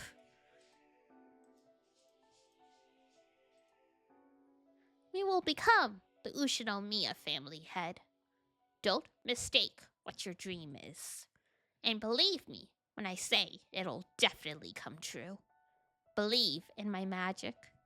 If I believe, I wonder if any power will dwell in that magic. It will. My magic can grant any wish with certainty. I'll believe. I'll believe.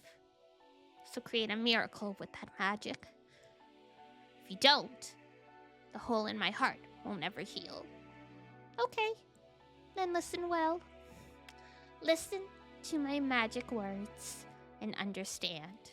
If we can solve the riddle, we can become the Ushinomiya family head. So lend me your ears and listen carefully.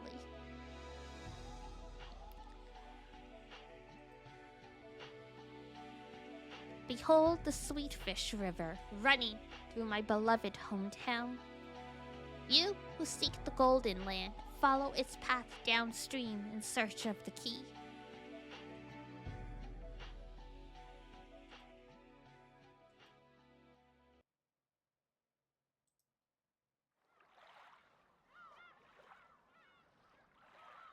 Dun dun dun! Feels like there should have been some sort of noise for that transition. I was half expecting the opening to start, but I think we've already seen the opening for this chapter. Can't remember. Ava Nason. It looks like we're about to arrive. When Kirie shook her shoulders, Ava jumped and awoke from her doze.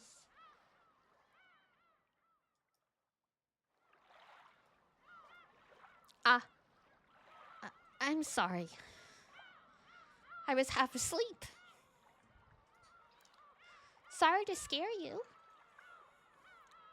And Ava, you were out cold. Did you get up early this morning? Maybe. I let you all see something embarrassing. I'm sorry. Well, I'd say it's pretty impressive you were relaxed enough to sleep. Battler kept yelling, "We're gonna fall! We're gonna drown!" Can't get bored with this guy around. Shh! Shut up! All humans have at least one thing they're weak against, like kryptonite. Battler and Jessica came in, messing around. Rudolph also made a face as if asking, "Are you okay?" Get a hold of yourself. When you see Dad and the rest, all that sleepiness will go right out the window. Let's all give it our best, okay?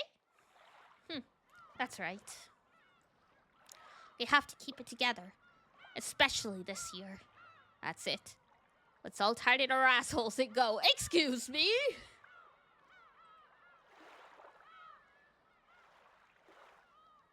Rudolph said those strict words in a small voice that only Ava could hear. Failure would not be tolerated in this year's family conference. All of their companies were hanging in the balance. Even Rudolph's face looked a little tense. Ava's expression probably looked tense as well. Mom, I have our luggage. Let's go up onto the deck. Thank you. You really are considerate, George. Why are you thanking me so suddenly? It's not like you, Mother. Ava! George! We're there!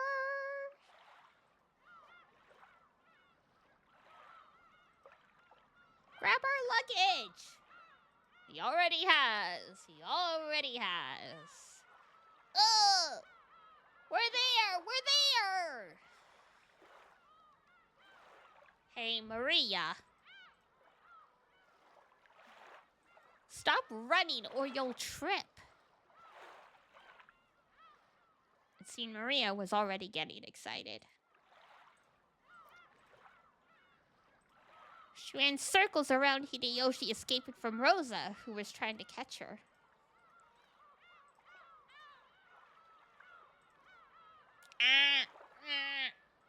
What is it, Mother? Do you feel sick? George? Take our luggage and go on ahead.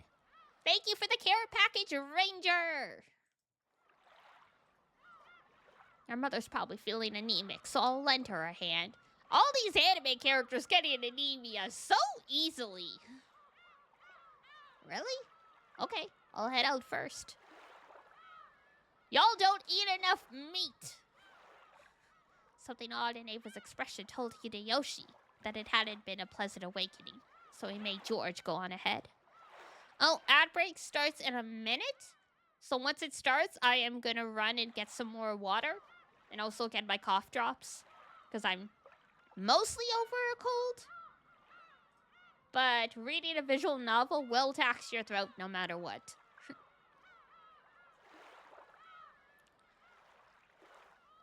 Rudolph's family and Rosa's family also went up onto the deck, leaving only Ava and Hideyoshi inside the boat. Ava had a vague expression on her face, as though she still hadn't been able to escape from her daydream. What's wrong? Bow, bow, I hate ads. But But you're subscribed. You don't gotta worry about the ads. What's wrong? Why the meek face? Singing practice has helped you a lot with reading out loud. It definitely does. Also warm-ups. Usually I don't have too many issues with reading the novel, but because I just got over a cold, it's a little more difficult. Especially since I can't quite breathe through my nose right now. Alright, ad break is starting. I will be right back. Hold tight, guys. I will leave the music going for you guys so you can hear the nice orchestra. That will do it, yeah. I have a small nose to begin with, so yeah. Breathing through your nose? What's that? Anyway, I will be right back. Hold tight, guys. Meow.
Music scared you a little, sorry. I didn't realize the audio was still that loud on the Be Right Back screen. My bad. Whoopsie doodle.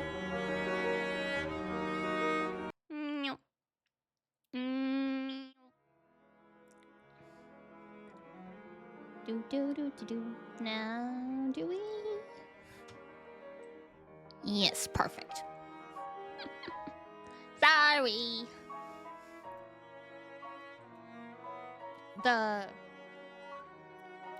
What is it? On the gaming screen, I grab the audio through the application. On the Be Right Back screen, I grab it from the desktop audio to make it easier so I don't have to, change it every single time. But that means that they have different audio sliders. Oops. Red is the most common color found in the flags of the world, symbolizing courage, revolution, or blood. Ah, perfect for this game. Every time lately I have some kind of setback in my life, I'm like, you know what? It's fine. Because I am still not an Ushinomiya family member going to the 1986 family conference. My life can never get as bad as theirs.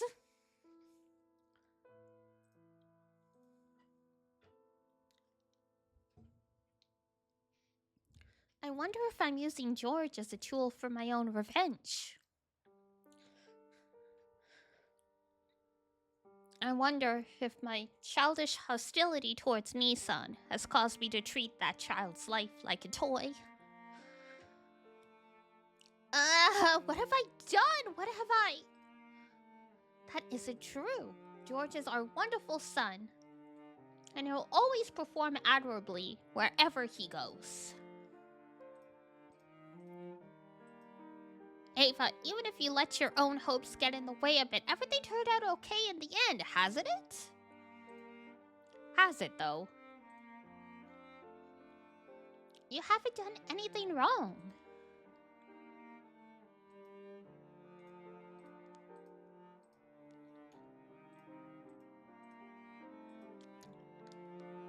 In fact, George is grateful for the strict discipline you gave him, right?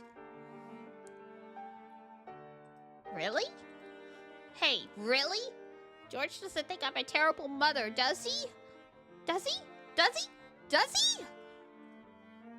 He's never said anything like that, not even once. You're just worrying too much.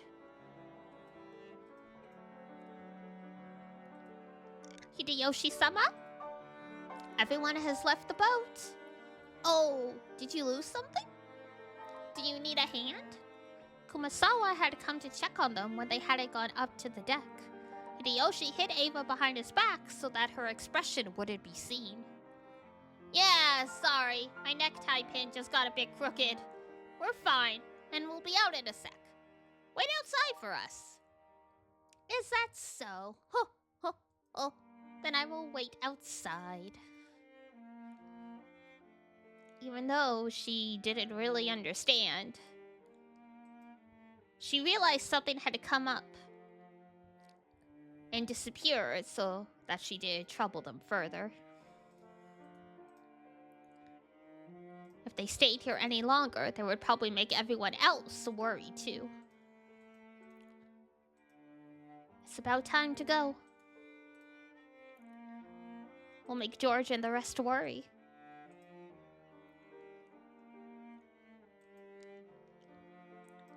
George, really? Does it despise me? Yeah! Nothing of the sort. In fact, he's very grateful. Did you have a nightmare? Again? Yes. Hideyoshi knew that Ava was often tormented by her nightmares, and they always grew more marked on the days leading up to the family conference.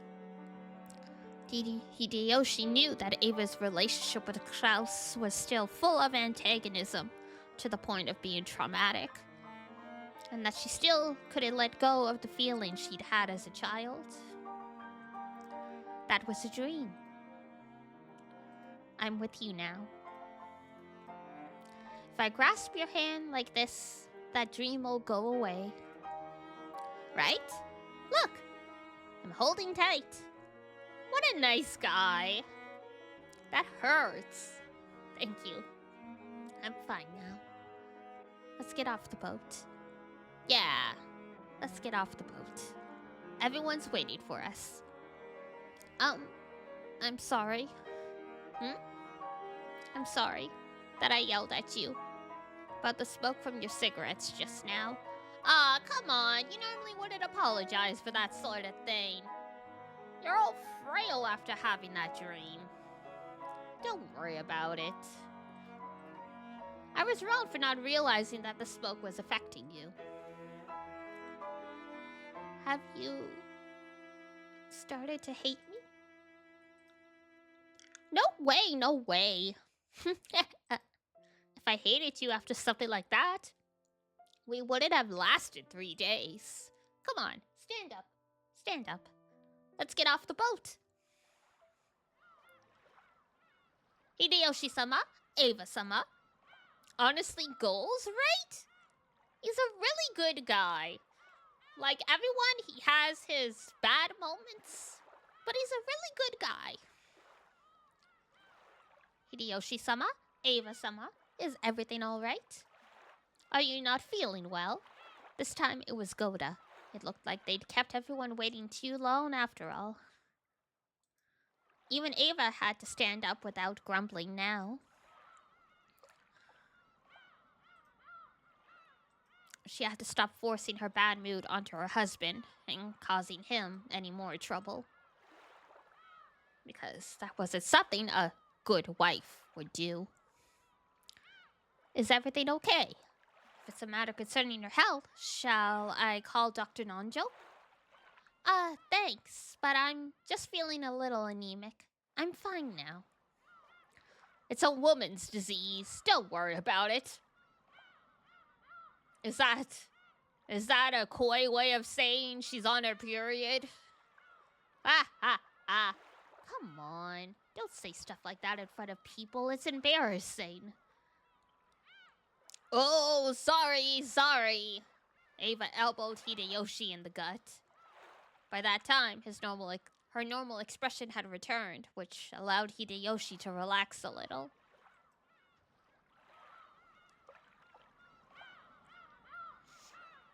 I mean, they could have just left it as she's feeling anemic. But I guess they wanted to joke around to convince them that nothing's wrong.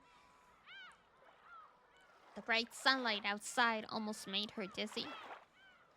A small plank for getting off the boat was lowered, and Goda was waiting there, smiling and ready to lend them a hand.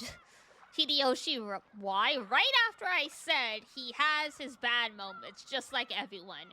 He's like, yeah, like this one. Men. Can't live with them, can't live without them, as they say. Please, Ava-sama, your hand. Oh, thank you. Welcome to Rokkenjima, where absolutely nothing ever goes wrong. Welcome to Rokkenjima. We hope you enjoy your stay. Welcome back. Welcome to Rokkenjima, Island of the Witch. Please enjoy your stay, is the achievement I got. Huh? When she left the boat, it seemed to Ava as though she heard the voice of her young self. No. It hadn't seemed that way. What, are the achievements meta now? Because the portrait in the achievement was young Ava. No, it hadn't seemed that way. Someone had told her, welcome back. After becoming a shameless adult, the voice of her young self was distant. What am I living for? What can I do to release myself from this obsession? Hideyoshi heard her talking to herself. When Hideyoshi held on tightly to Ava's shoulders, his firmness alone told her there was no need to say anymore. Maybe it was because the typhoon was getting closer. The lively cries of the seagulls, which usually greeted them when they arrived, couldn't be heard at all. Not the UMINEKO! Why aren't they crying?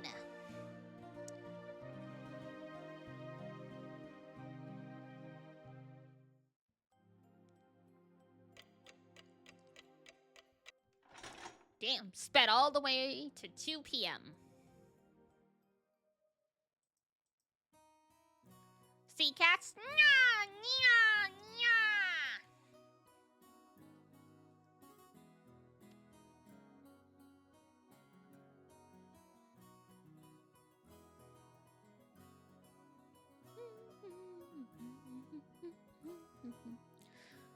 What? You mean 6 years ago? I mean, I was still in elementary school back then, right? It's pretty unfair to expect me to remember everything, don't you think? True. Especially because we were so young, we've grown a lot in these 6 years. If I hadn't been introduced, I might not even have remembered you. Really? I figured he was Battler right away. And when he opened his mouth, I was sure. Oh, I just met him for the first time. Didn't know him 6 years ago. I mean, you did, but you were 3 years old. That's a different thing. That's right. Maria-sama was only 3 years old then. Well, the same goes for me. I only knew Maria when she was 3 years old. And since she's grown so big, of course I wouldn't recognize her. After lunch, we had all gone out to the beach to walk around, talk, and take it easy. Our parents were apparently having a suspicious, complicated discussion, so we ended up leaving them behind. Well, just as I'd guessed from the start, the conversation focused on me, since I'd been away for 6 years. Still, you've really got it, doll. I wouldn't call myself short, but your height really surprised me. That's right! I remember well what Battler-sama was like 6 years ago, but I was surprised even so. Yeah, seriously. I can hardly believe this is the same Battler we knew back then. I'm surprised how much everyone remembers about it. My memory's all hazy. Yeah, I'll bet. Looks like it's taking you a while to remember us. You know, that hurts a bit. Come on, this was 6 years ago, right? I'm the one who has it bad being forced to remember. Are you saying that you can't remember well because it was 6 years ago? I can remember it as clearly as if it happened yesterday. Well, your memory's great after all. You remember the kind of things Battler did and said back then pretty clearly, don't you? George, are you jealous? Come to think of it, that's right. Shannon's memory can be incredible when you'd least expect it. Oh, I'm horrible at remembering. I'm going to try to hold on, but if I sleep, thanks for the stream. No worries. Feel free to fall asleep if you do. And if you do, we'll see you around another time. I remember fun things, but can't remember boring things at all. Ew. We all laughed, saying that everyone was like that. Shannon. By the way, what was Battler like 6 years ago? Remember any interesting episodes? Let's see. I'm sure that he said something like this when he left. The music cutting off is a little worrying. I'll be back. See you again. I'll surely come for you riding a white horse. Ah! Stop it!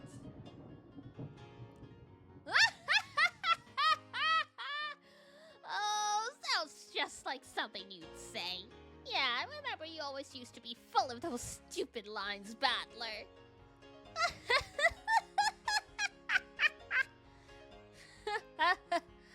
Oh, it really does sound like something Battler-kun would have said back then. Ugh, embarrassing? Is that embarrassing? Yeah, horribly embarrassing. Cringe! Maria, I'm sure that when you're in middle school, you'll want to say embarrassing stuff like that. When that happens, make sure you write it down and read it 3 times before saying it out loud. If you don't, you'll definitely regret it.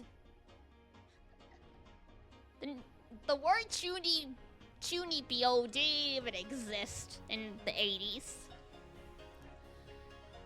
Still, everyone has to pass through that pitiful period. That's right. That's how you learn your place, learn shame, and become an adult. Damn. Yeah, it's one of those bittersweet things that everyone does in adolescence as they transition to becoming adults. A memory you just want to forget. God, I have one of those. We were on a road trip, and I was about 12 or 13.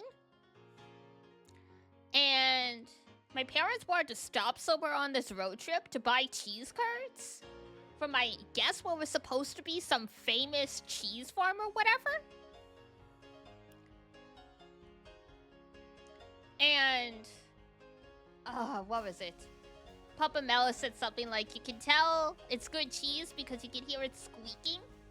Like, as he was chewing it. And I was like, the only thing I can hear squeaking is your teeth because you keep talking. Like, some terrible line that didn't even make sense. But I was trying to be so edgy and rebellious. My parents still bring that up every time they're eating cheese. And at this point, that was like 20 years ago. They literally brought it up the last time I visited them 2 weekends ago, and I'm like, just put me in the ground. It's like, coming here was a mistake. I'm never coming back.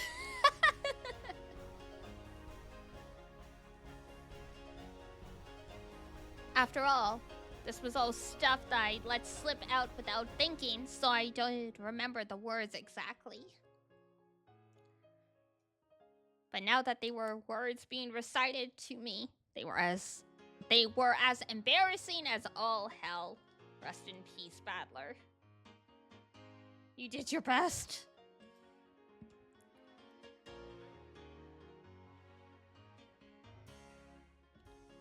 I only recently came to understand this weakness and was working hard to avoid such careless outbursts, but I guess I was just born with the habit of speaking without thinking, and there's nothing I can do about it.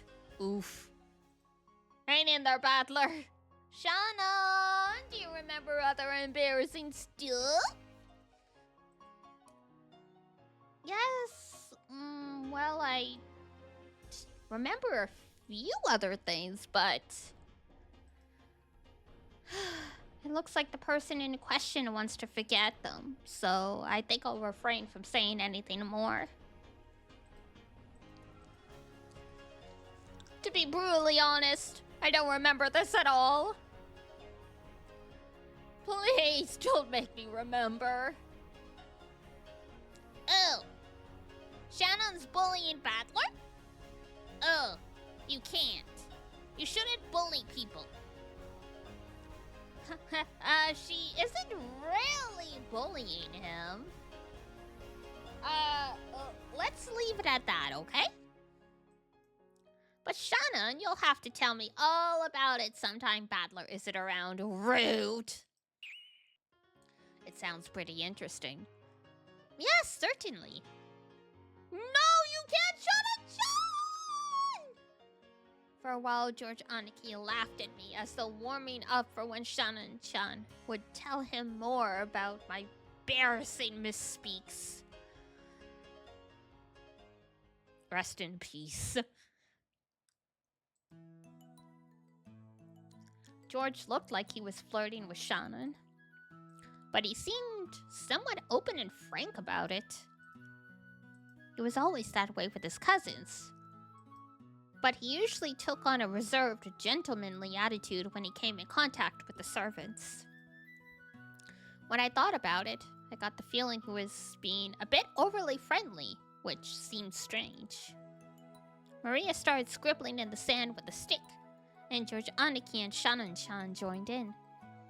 This left me and Jessica off to the side, so I asked her secretively, "Hey, Jessica, is George Aniki, going out with Shannon-chan?" Ooh, what how'd you guess? Battler, you've got a keener eye for people than I thought. Huh? What? I was just kidding, but they're actually going out? Shh. Your voice is too loud. It looks like they're keeping it secret for now, okay? It'd be better if nobody found out about it, especially Aunt Ava. I see. Love with a servant, huh? Yeah, but since when?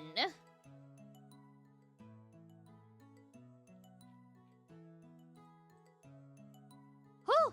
I guess a lot can happen in 6 years. Oh, so much can happen in 6 years.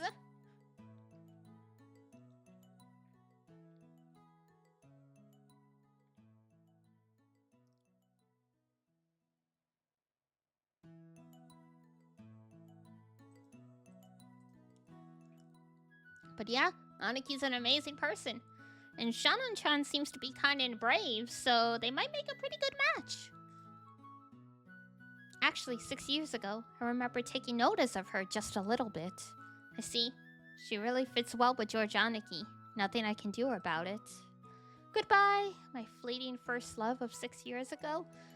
Oh, I suspected he had a crush on her at some point, but this is the first time he admits it.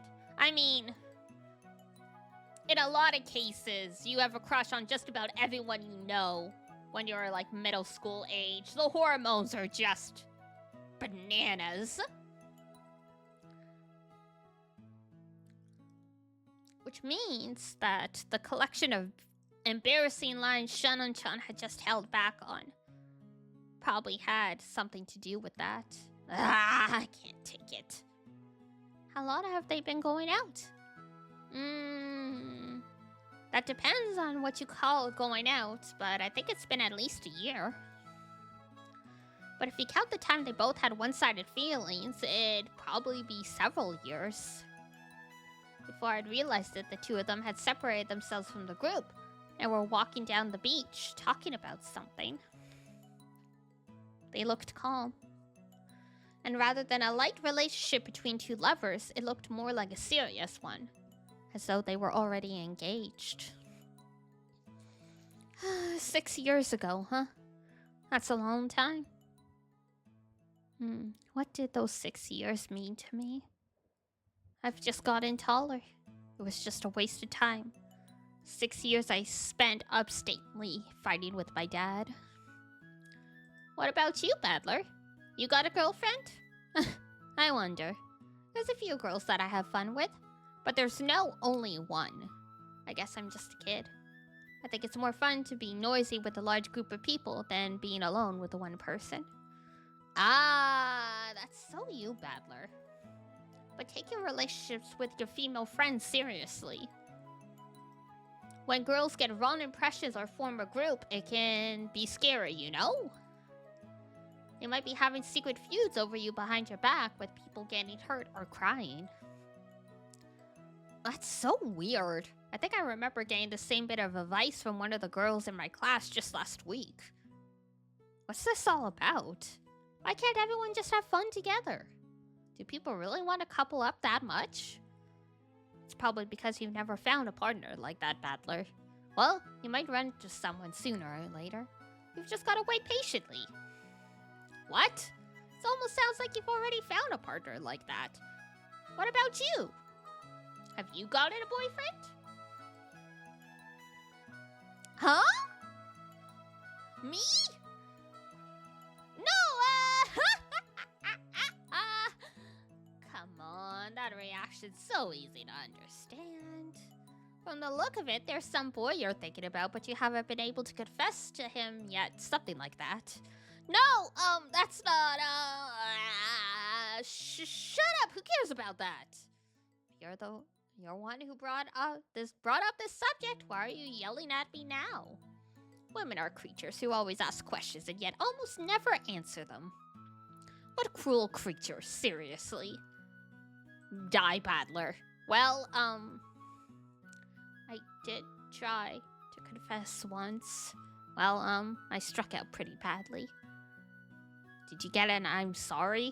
No, my feelings were seriously one-sided, and they didn't really know how to respond, I guess. It was like they didn't view me that way at all. Well, I can understand that. You talk like a man. Ah, Badler, die!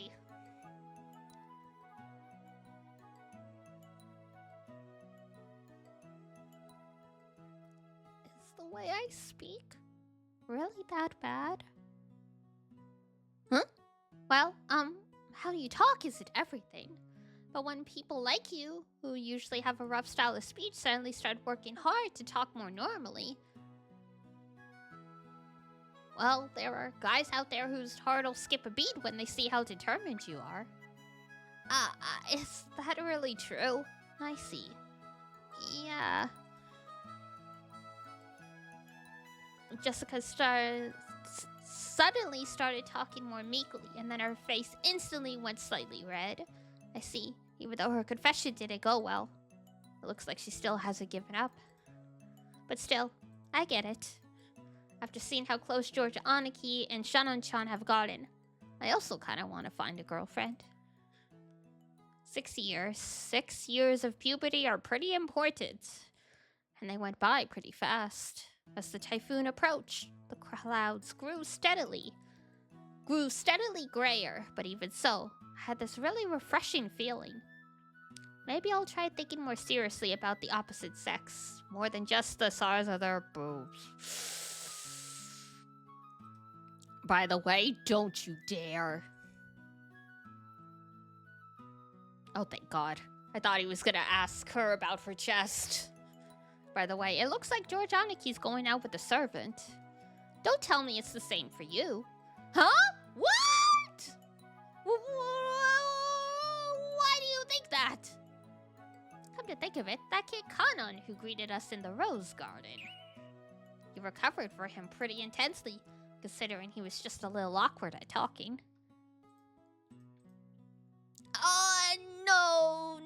No, that's not. Now you're getting paranoid. Then tell me just one thing. Right now, is the boy you're after within 1 kilometer of this spot? Well, about that, I wonder. Kanon was the only boy on this island now who could possibly become her boyfriend. So, judging by her reaction, I was right on. I didn't think of the Ushinomiya family as a noble family, but love with a servant. I wouldn't have dreamed that 2 pairs of Romeo and Juliet would be right next to me. Aunt Ava would probably become an obstacle to George Aniki and Shannon-chan's love. If Aunt Ava ever learned that Shannon-chan was the partner of her only beloved son, she'd probably scream at her for trying to steal away her precious George.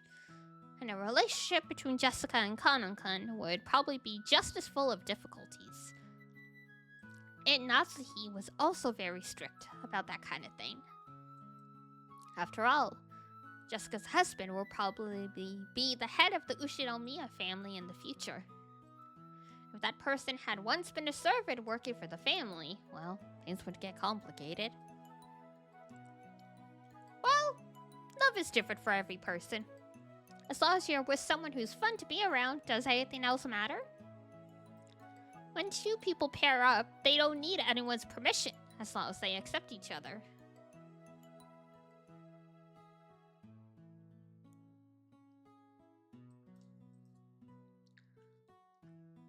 Worrying about what your parents or family will say means you've already lost. Damn. Don't forget that. You'd better not go out with someone with mixed feelings. I can't believe you're saying something so philosophical sounding when you haven't even been in love. Don't treat love like a matter of profit and loss. It's about heart. That's all I have to say. Well then, see you again. Have a nice day.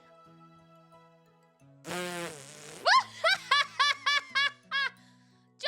Nissan, Sean, no, listen!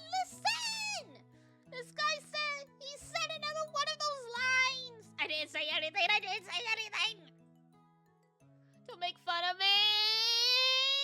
Ooh, I heard it. See you again.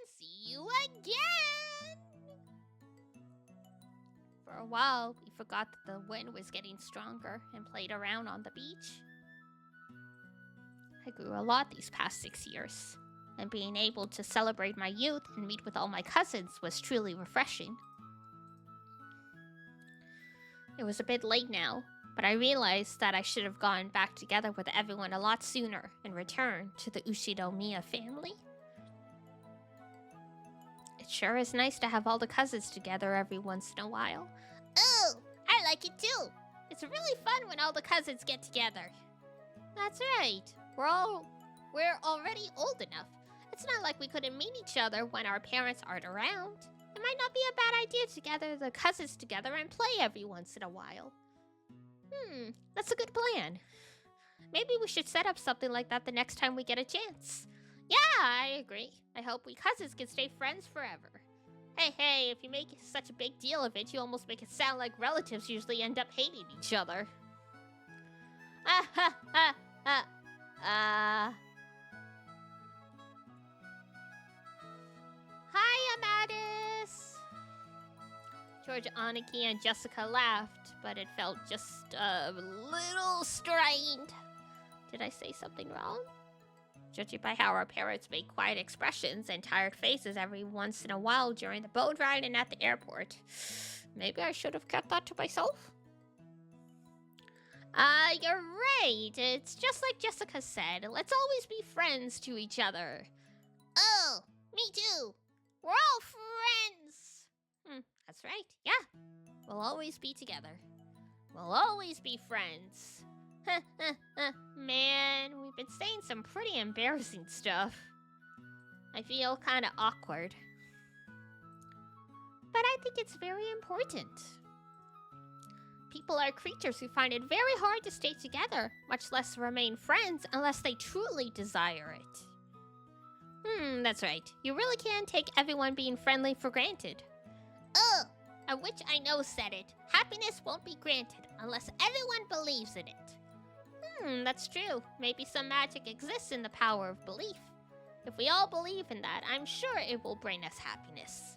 Alright, well, if we're doing embarrassing stuff already, let's all swear to believe in this together, okay? That we'll always be friendly. That we'll always be happy. Like how we'll end up like our parents. As if we'd ever search for each other's weaknesses, going after grandfather's fortune. Okay. We'll always be friendly and happy. Let's all believe in that. No matter how much we cousins try to nostalgically have fun, dark clouds continue to approach Rokinjima. I wonder if the typhoon will pass and let us see the clear skies before we leave this island. Who cares about what our parents are planning? Who cares about the inheritance and the honor of our old family? As useful as we were renewing our old friendship. And we all believed together that we could find happiness. That's why I want this pair of days to end without anything weird happening, in peace, and happiness, and calmly. No, I don't just want them to end. Please let them end. Ah!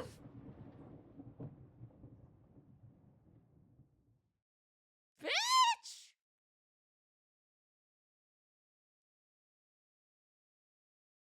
Was that necessary? When did this become a horror game? When were there jump scares? What the fuck?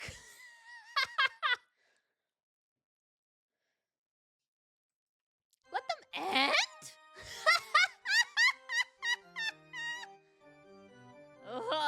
Don't show up. Don't appear. Sorry to keep you waiting. I finally prepared a new game. Come, let us begin this tale of tragedy. Come to me, winds, rain, typhoon! Cut this island off from the real world. Throw Rokinjima into another realm, into the spirit world, into a world of fantasy.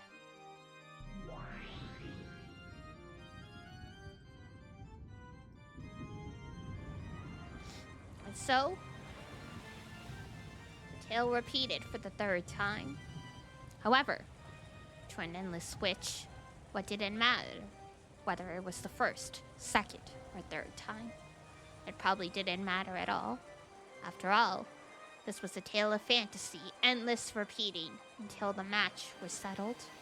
Would Badler surrender first, or would the witch?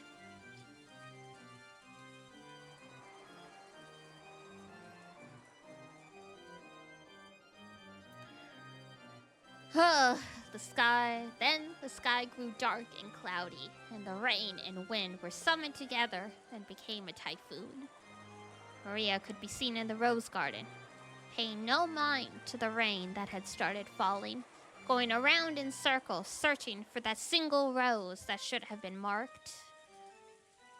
Not here. Not here. My rose that we marked, is it here? Maria definitely remembered it. The rose had been in the flower bed right here. And yet, it wasn't anymore. She didn't know what to do with her irritation and not being able to find something that should have been there. And moaning bitterly, she couldn't help but keep going back and forth in circles around the same spot.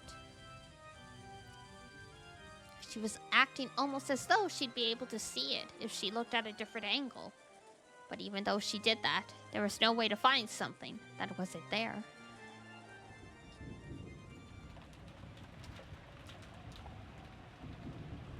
The wind grew increasingly strong, and the rain turned into cold, large drops. There was no way even Maria would fail to notice this. However, if she couldn't find her rose here, it would surely disappear forever. Maria believed that. That feeling spurred her on to keep searching for a rose that she had no chance of finding.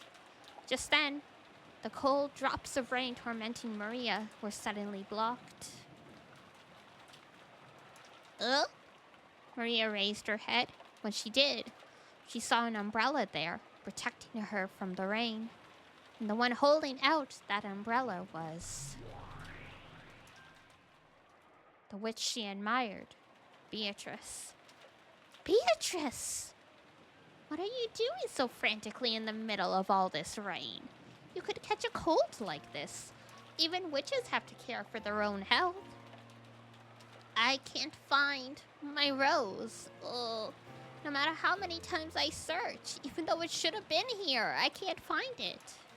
Maria told Beatrice about how there had been a slightly unhealthy, pitiful rose, and that she was sure they had marked it.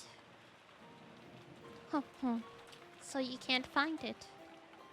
If you are a witch's apprentice, you should use magic to search for the rose. I believe that searching with just your eyes won't be nearly enough. I can't find it. I did my best and tried to search with magic, but I can't find it. I think practicing your magic is a very good thing, but it might be a little too much for you with all this wind and rain. Allow me to lend you some special power. Concern for one's disciples is also one of a teacher's duties. Thank you, Beatrice! Maria's face, which had been full of sadness until just now, split open into a grin. Maria knew. She knew that there was nothing Beatrice's magic couldn't do, so she was sure that Beatrice would be able to find the rose easily, even though Maria couldn't.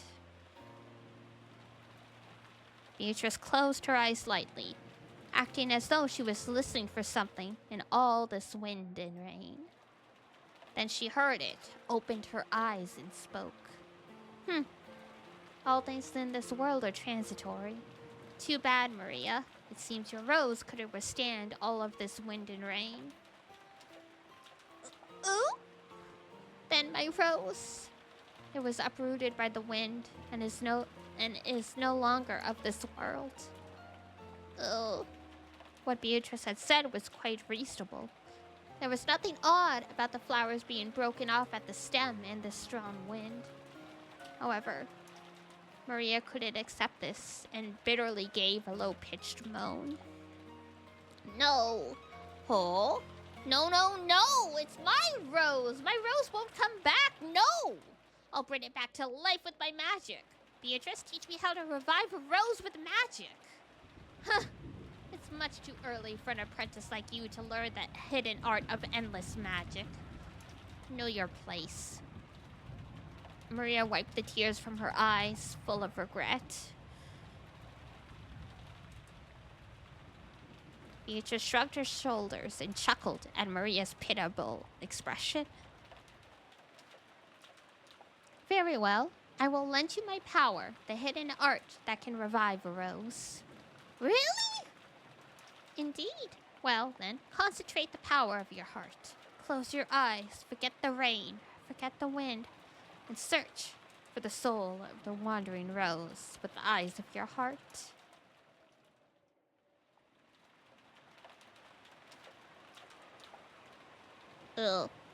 Maria closed her eyes. Then she repeated Beatrice's sound-like words. Come, try to remember. Rose, what form did you have? Come, try to remember. Rose, what form did you have? Don't look, don't listen, and believe. Release the power of your soul from the cage of flesh that imprisons it. That's it. Good. Around Maria, who was concentrating her power, her eyes tightly shut, small golden butterflies began to dance. Was this the manifestation of the magical power Maria held? Lost soul of the rose, gather into one and remember your form. Come, gather, remember. The glitter of the gold butterflies began to strengthen, and their numbers increased. Then, Beatrice raised a finger up to the skies, and they began to gather at the tip of that finger.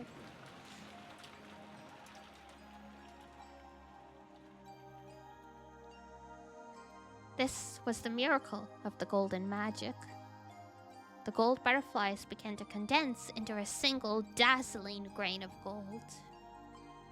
It was a single glittering gold seed.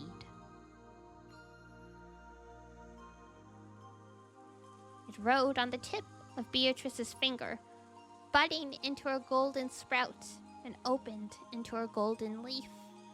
Then slowly fell from that fingertip, sank into the mud of the flower bed, and began to grow steadily. Maria, who admired magic and the witch, really wanted to see this fantastical sight. However, as an apprentice, Maria was still not qualified to see it. No, she was probably afraid that if she opened her eyes to look, the power that she had concentrated in her heart would be cut off, and the magic would be lost. Therefore, Beatrice, as the only one permitted to witness this golden miracle, was the only witch, the sole master of many miracles. Then the fully grown rose bloomed, creating one golden flower. And when Beatrice poked it with her finger in just the right way, the gold color sparkle shattered, just as if a golden soap bubble had popped, and what remained was a single beautiful rose.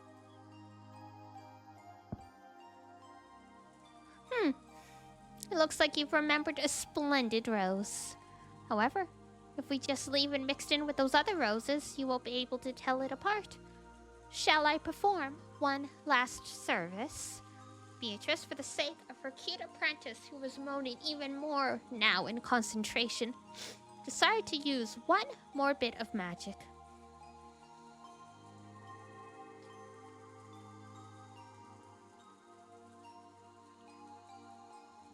When she snapped her fingers, a single gold butterfly appeared, fluttered around, and landed on the flower that had just been revived. Then it suddenly burst open and disappeared, becoming golden lace and marking the rose. That will do. Maria, you may open your eyes now. Oh? Where's the rose? It's not here. Not here. Not over there. Over here. Look! I've marked it with golden lace. Ah, you did! Awesome! Thank you, Beato. Thank you, Beato. I want to become a witch quickly, a great witch like you. And you can. Long ago, I too wished for that innocently, just as you have. And I have attained that level. Maria was ecstatic over the revived rose, clapping her hands and jumping around in joy. Watching that, Beatrice also smiled, looking fairly pleased.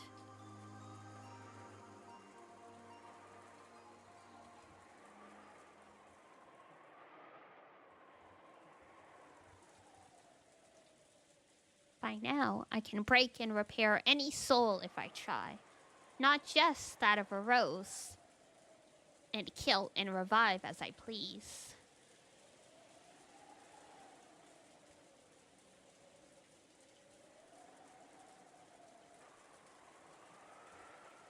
Come, the barrier of the storm has now sealed Rokinjima off from the natural world. Now is the time for the Golden Witch Beatrice to descend as an endless witch. Beatrice pulled from her pocket an envelope with the family crest, the one-winged eagle. and gave it to Maria. Maria frolicked around at being selected to be the witch's messenger.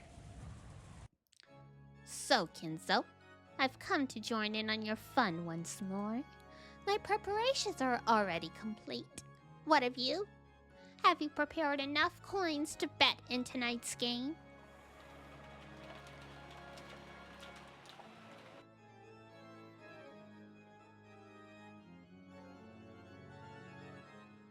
Of course. I'm fully prepared, Beatrice. I've assembled a plethora of pieces. I'm ready, both physically and mentally. Will Grandpa ever regret having taken the witch's deal? I wonder. I feel like that would be too, oh, what's the word I'm looking for? Considerate of him? Mature of him? Self-aware? Something like that. So then, let us make the ante. All that you have given should be returned to you in the end. Come, take it! Kinzo flung the window of his study open wide, took off the valuable golden ring that had been on his finger, and threw it into the darkness of the raging wind and rain.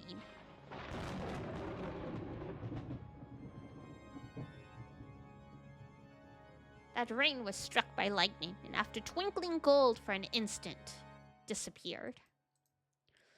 Kinzo watched it go, grinning broadly and fearlessly. I don't think I'll lose. You are mine, forever! What a nice guy.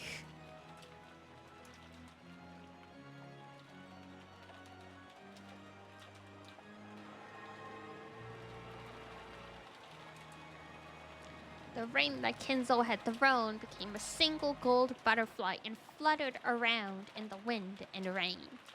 It headed for the rose garden, almost as though it was being guided there.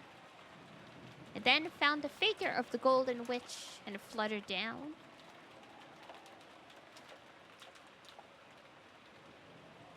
When it came down right in front of Beatrice, it burst open and returned to its original form, flying through the air. The way it was going, you would have expected it to fall into a puddle, but it stopped suddenly in midair, almost as if some transparent person had caught it. Apparently, even Beatrice hadn't expected this. However, she realized what? No, who it was, and grinned broadly at it.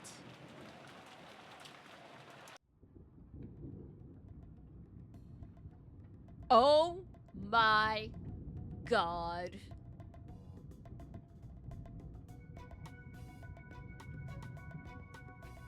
Who is this guy and why does he have 3 cravats?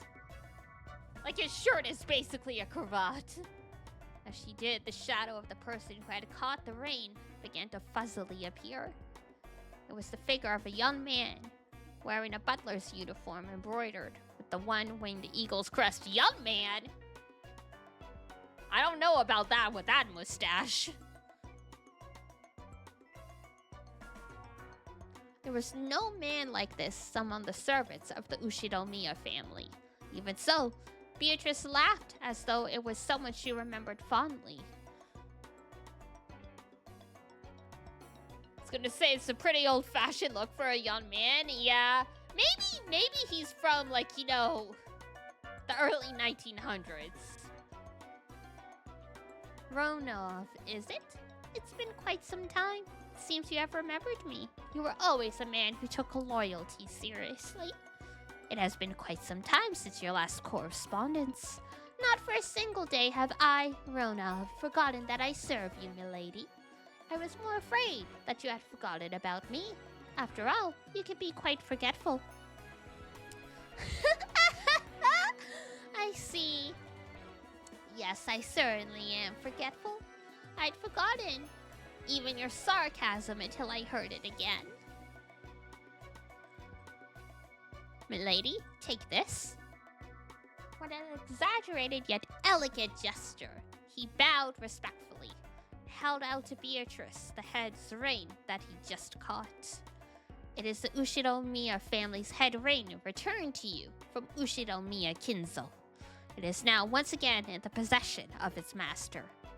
Indeed, this is Kinzo announcing the start of the game. Of course, I'll accept it. So how shall we play tonight? Shall I prepare the roulette immediately? Or shall I prepare some black tea first? I can't decide which, but first, I need you to greet someone. I'm sure that guy's got his mouth hanging open and can't shut it. Right, Battler? Greetings. Allow me to introduce myself. I am called Ronov, and I serve at the side of Milady Beatrice. She'd really love Mamusume.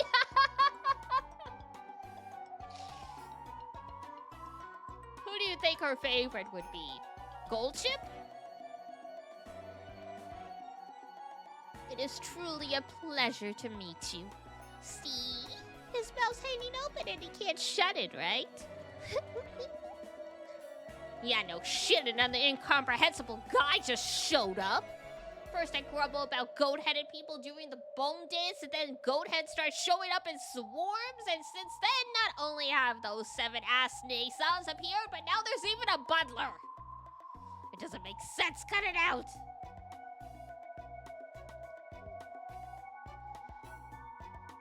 I think she'd enjoy a perfect servant or a nice young lady like Meijiro. Ooh, good point.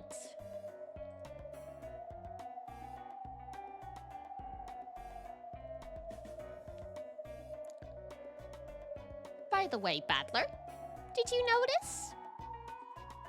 Did you realize that meeting him is a true devil's proof? A devil's proof? What do you mean?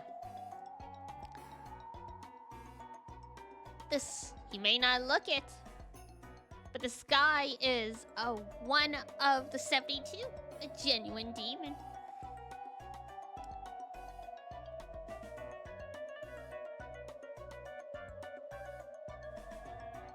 In other words, I've brought a demon right in front of you, which truly proves they exist. Ronov holds a noble rank in hell, the 27th highest ranked great demon. He's a pretty useful man. I summoned him at a high cost and made him serve me. Do you have Gotia?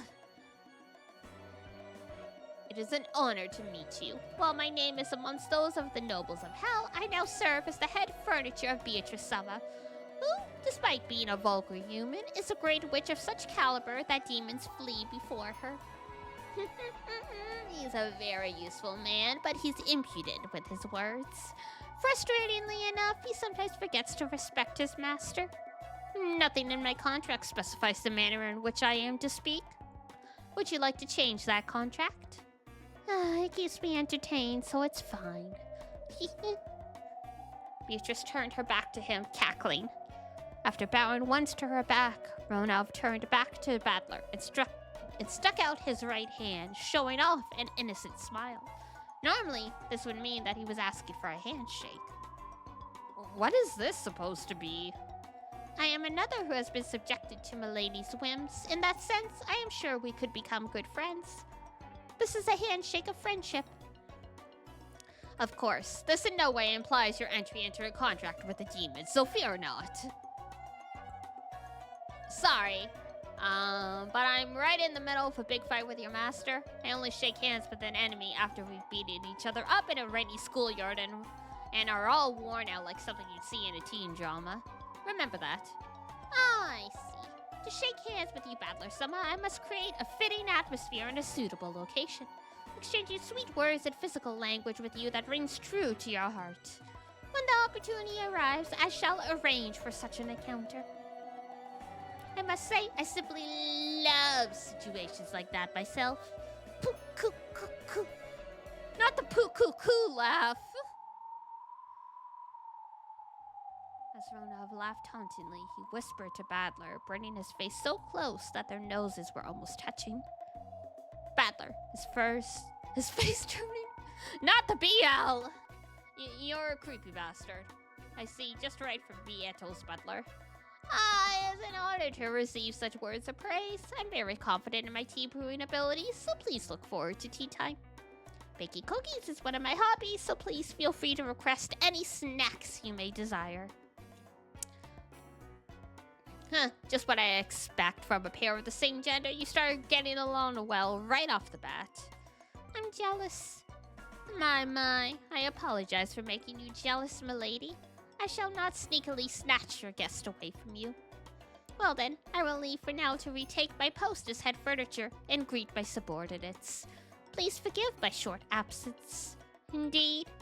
Only the common goats the seven sisters used for the ceremony have manifested themselves. You will be able to finish greeting them in no time. Oh? Those lively seven sisters are here. I wonder if those naughty girls have grown a bit more graceful. If that's graceful, I'll have to doubt the definition of the word graceful. Is that so? Then I suppose you've already had the opportunity to play with those sisters. Judging by your expression, it would seem they're just as naughty as always. Even though I am always telling them to act more fitting as servants. What troublesome kids. If that's your problem, don't worry. They actually act perfectly fitting for their master. Now even you have begun to say it. However, a conversation means that you accept your partner. The fact that you've started to respond to my idle chatting proves that you are gradually starting to accept my existence. That's because even if the sun starts rising from the west, I will definitely, absolutely never accept that you're a witch. You might want to try a more positive approach, like crying and kissing my shoes. Even if Badler was bluffing, he still spoke forcefully, a fearless expression on his face. The witch and butler snickered, realizing that their guest had regained more than enough of his willpower to attend to a new game.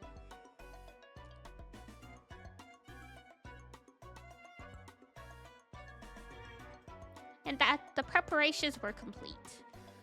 After Ronov exchanged a few words with Beatrice, he bowed silently to Badler, scattered into several gold butterflies, and disappeared.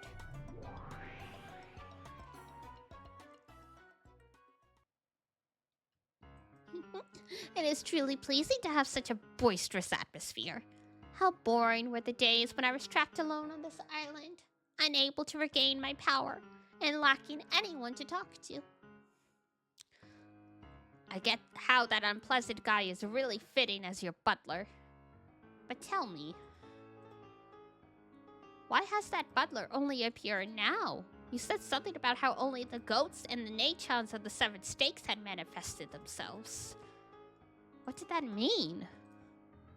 Indeed. You still resist by I am a fully fledged witch. I am in contact with several non-human entities in the spirit world. I'll bet. No sane person would hang out with you. First some goat monsters, then those ass Nasons show up, and this time a demon butler. I hate to think about it, but the way things are going, I wouldn't be surprised if even more weird people appeared. I'm on the furniture that work at my great golden mansion. How many demons do you think would want to come over and play? They will keep coming. Many of them will appear.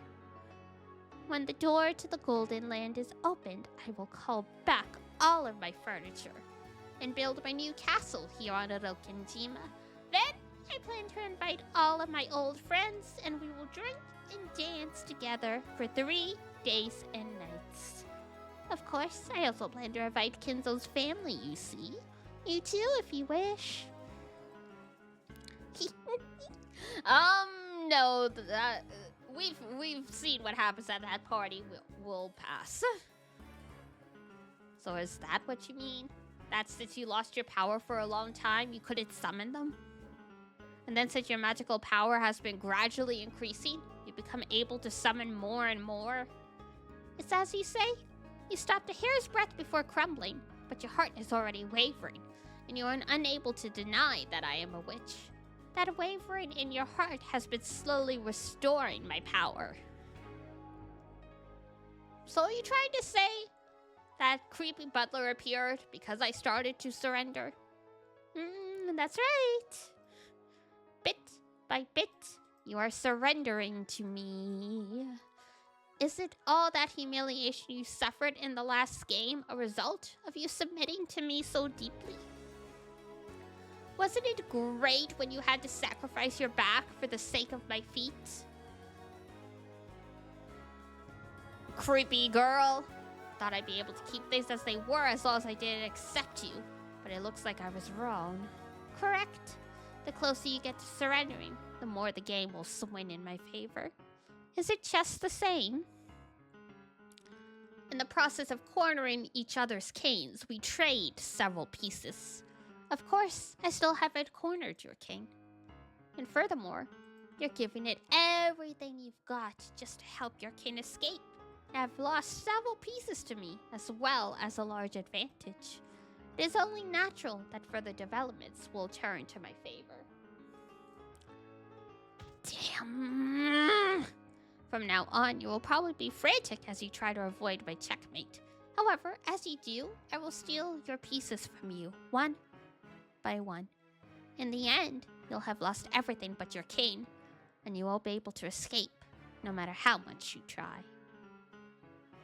Then, you will receive a true checkmate. You were talking big last time, weren't you?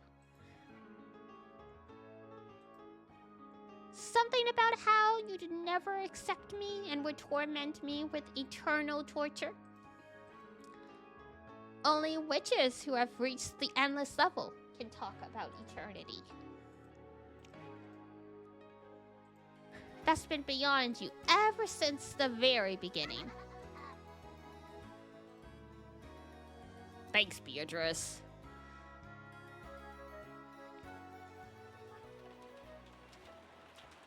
Is the scene done?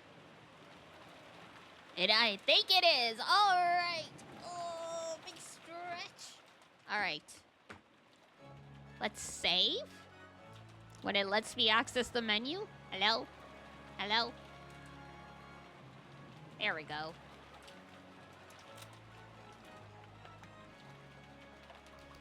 Perfect. And meow.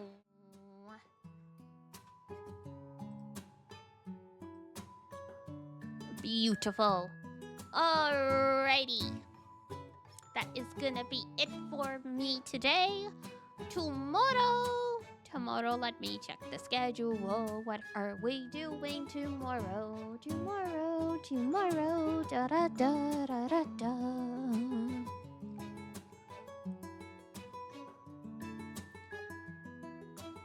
Tomorrow we are playing some more Ace Attorney Investigations.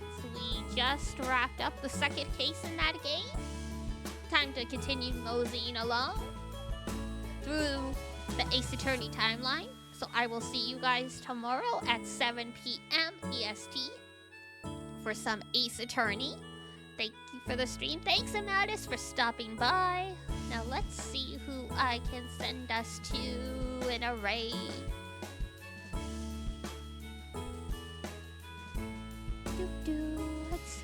Let's see.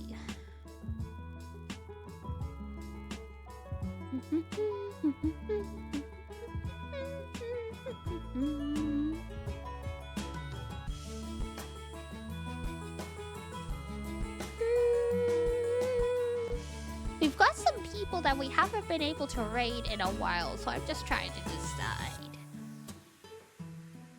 Eeny, meeny, money, mo. Catch a tiger by the toe. If he hollers, let him go. Eeny, meeny, money, mo. Jemmy! Let's go say hi to Jemmy. They're doing a just chatting / art stream. Looks adorable as heck. So, here is a raid. And here is Discord. If we've got any lurkers who want to keep up with us when we're not streaming. For now, that's going to be it for me. So, if it's daytime where you are, have a wonderful rest of your day. And if it's nighttime, have a great rest when you head on off to bed. Until next time, take care of yourself. Wash your face, brush your teeth, eat a good food. And I'll see you next time. Bye-bye. Bye-bye.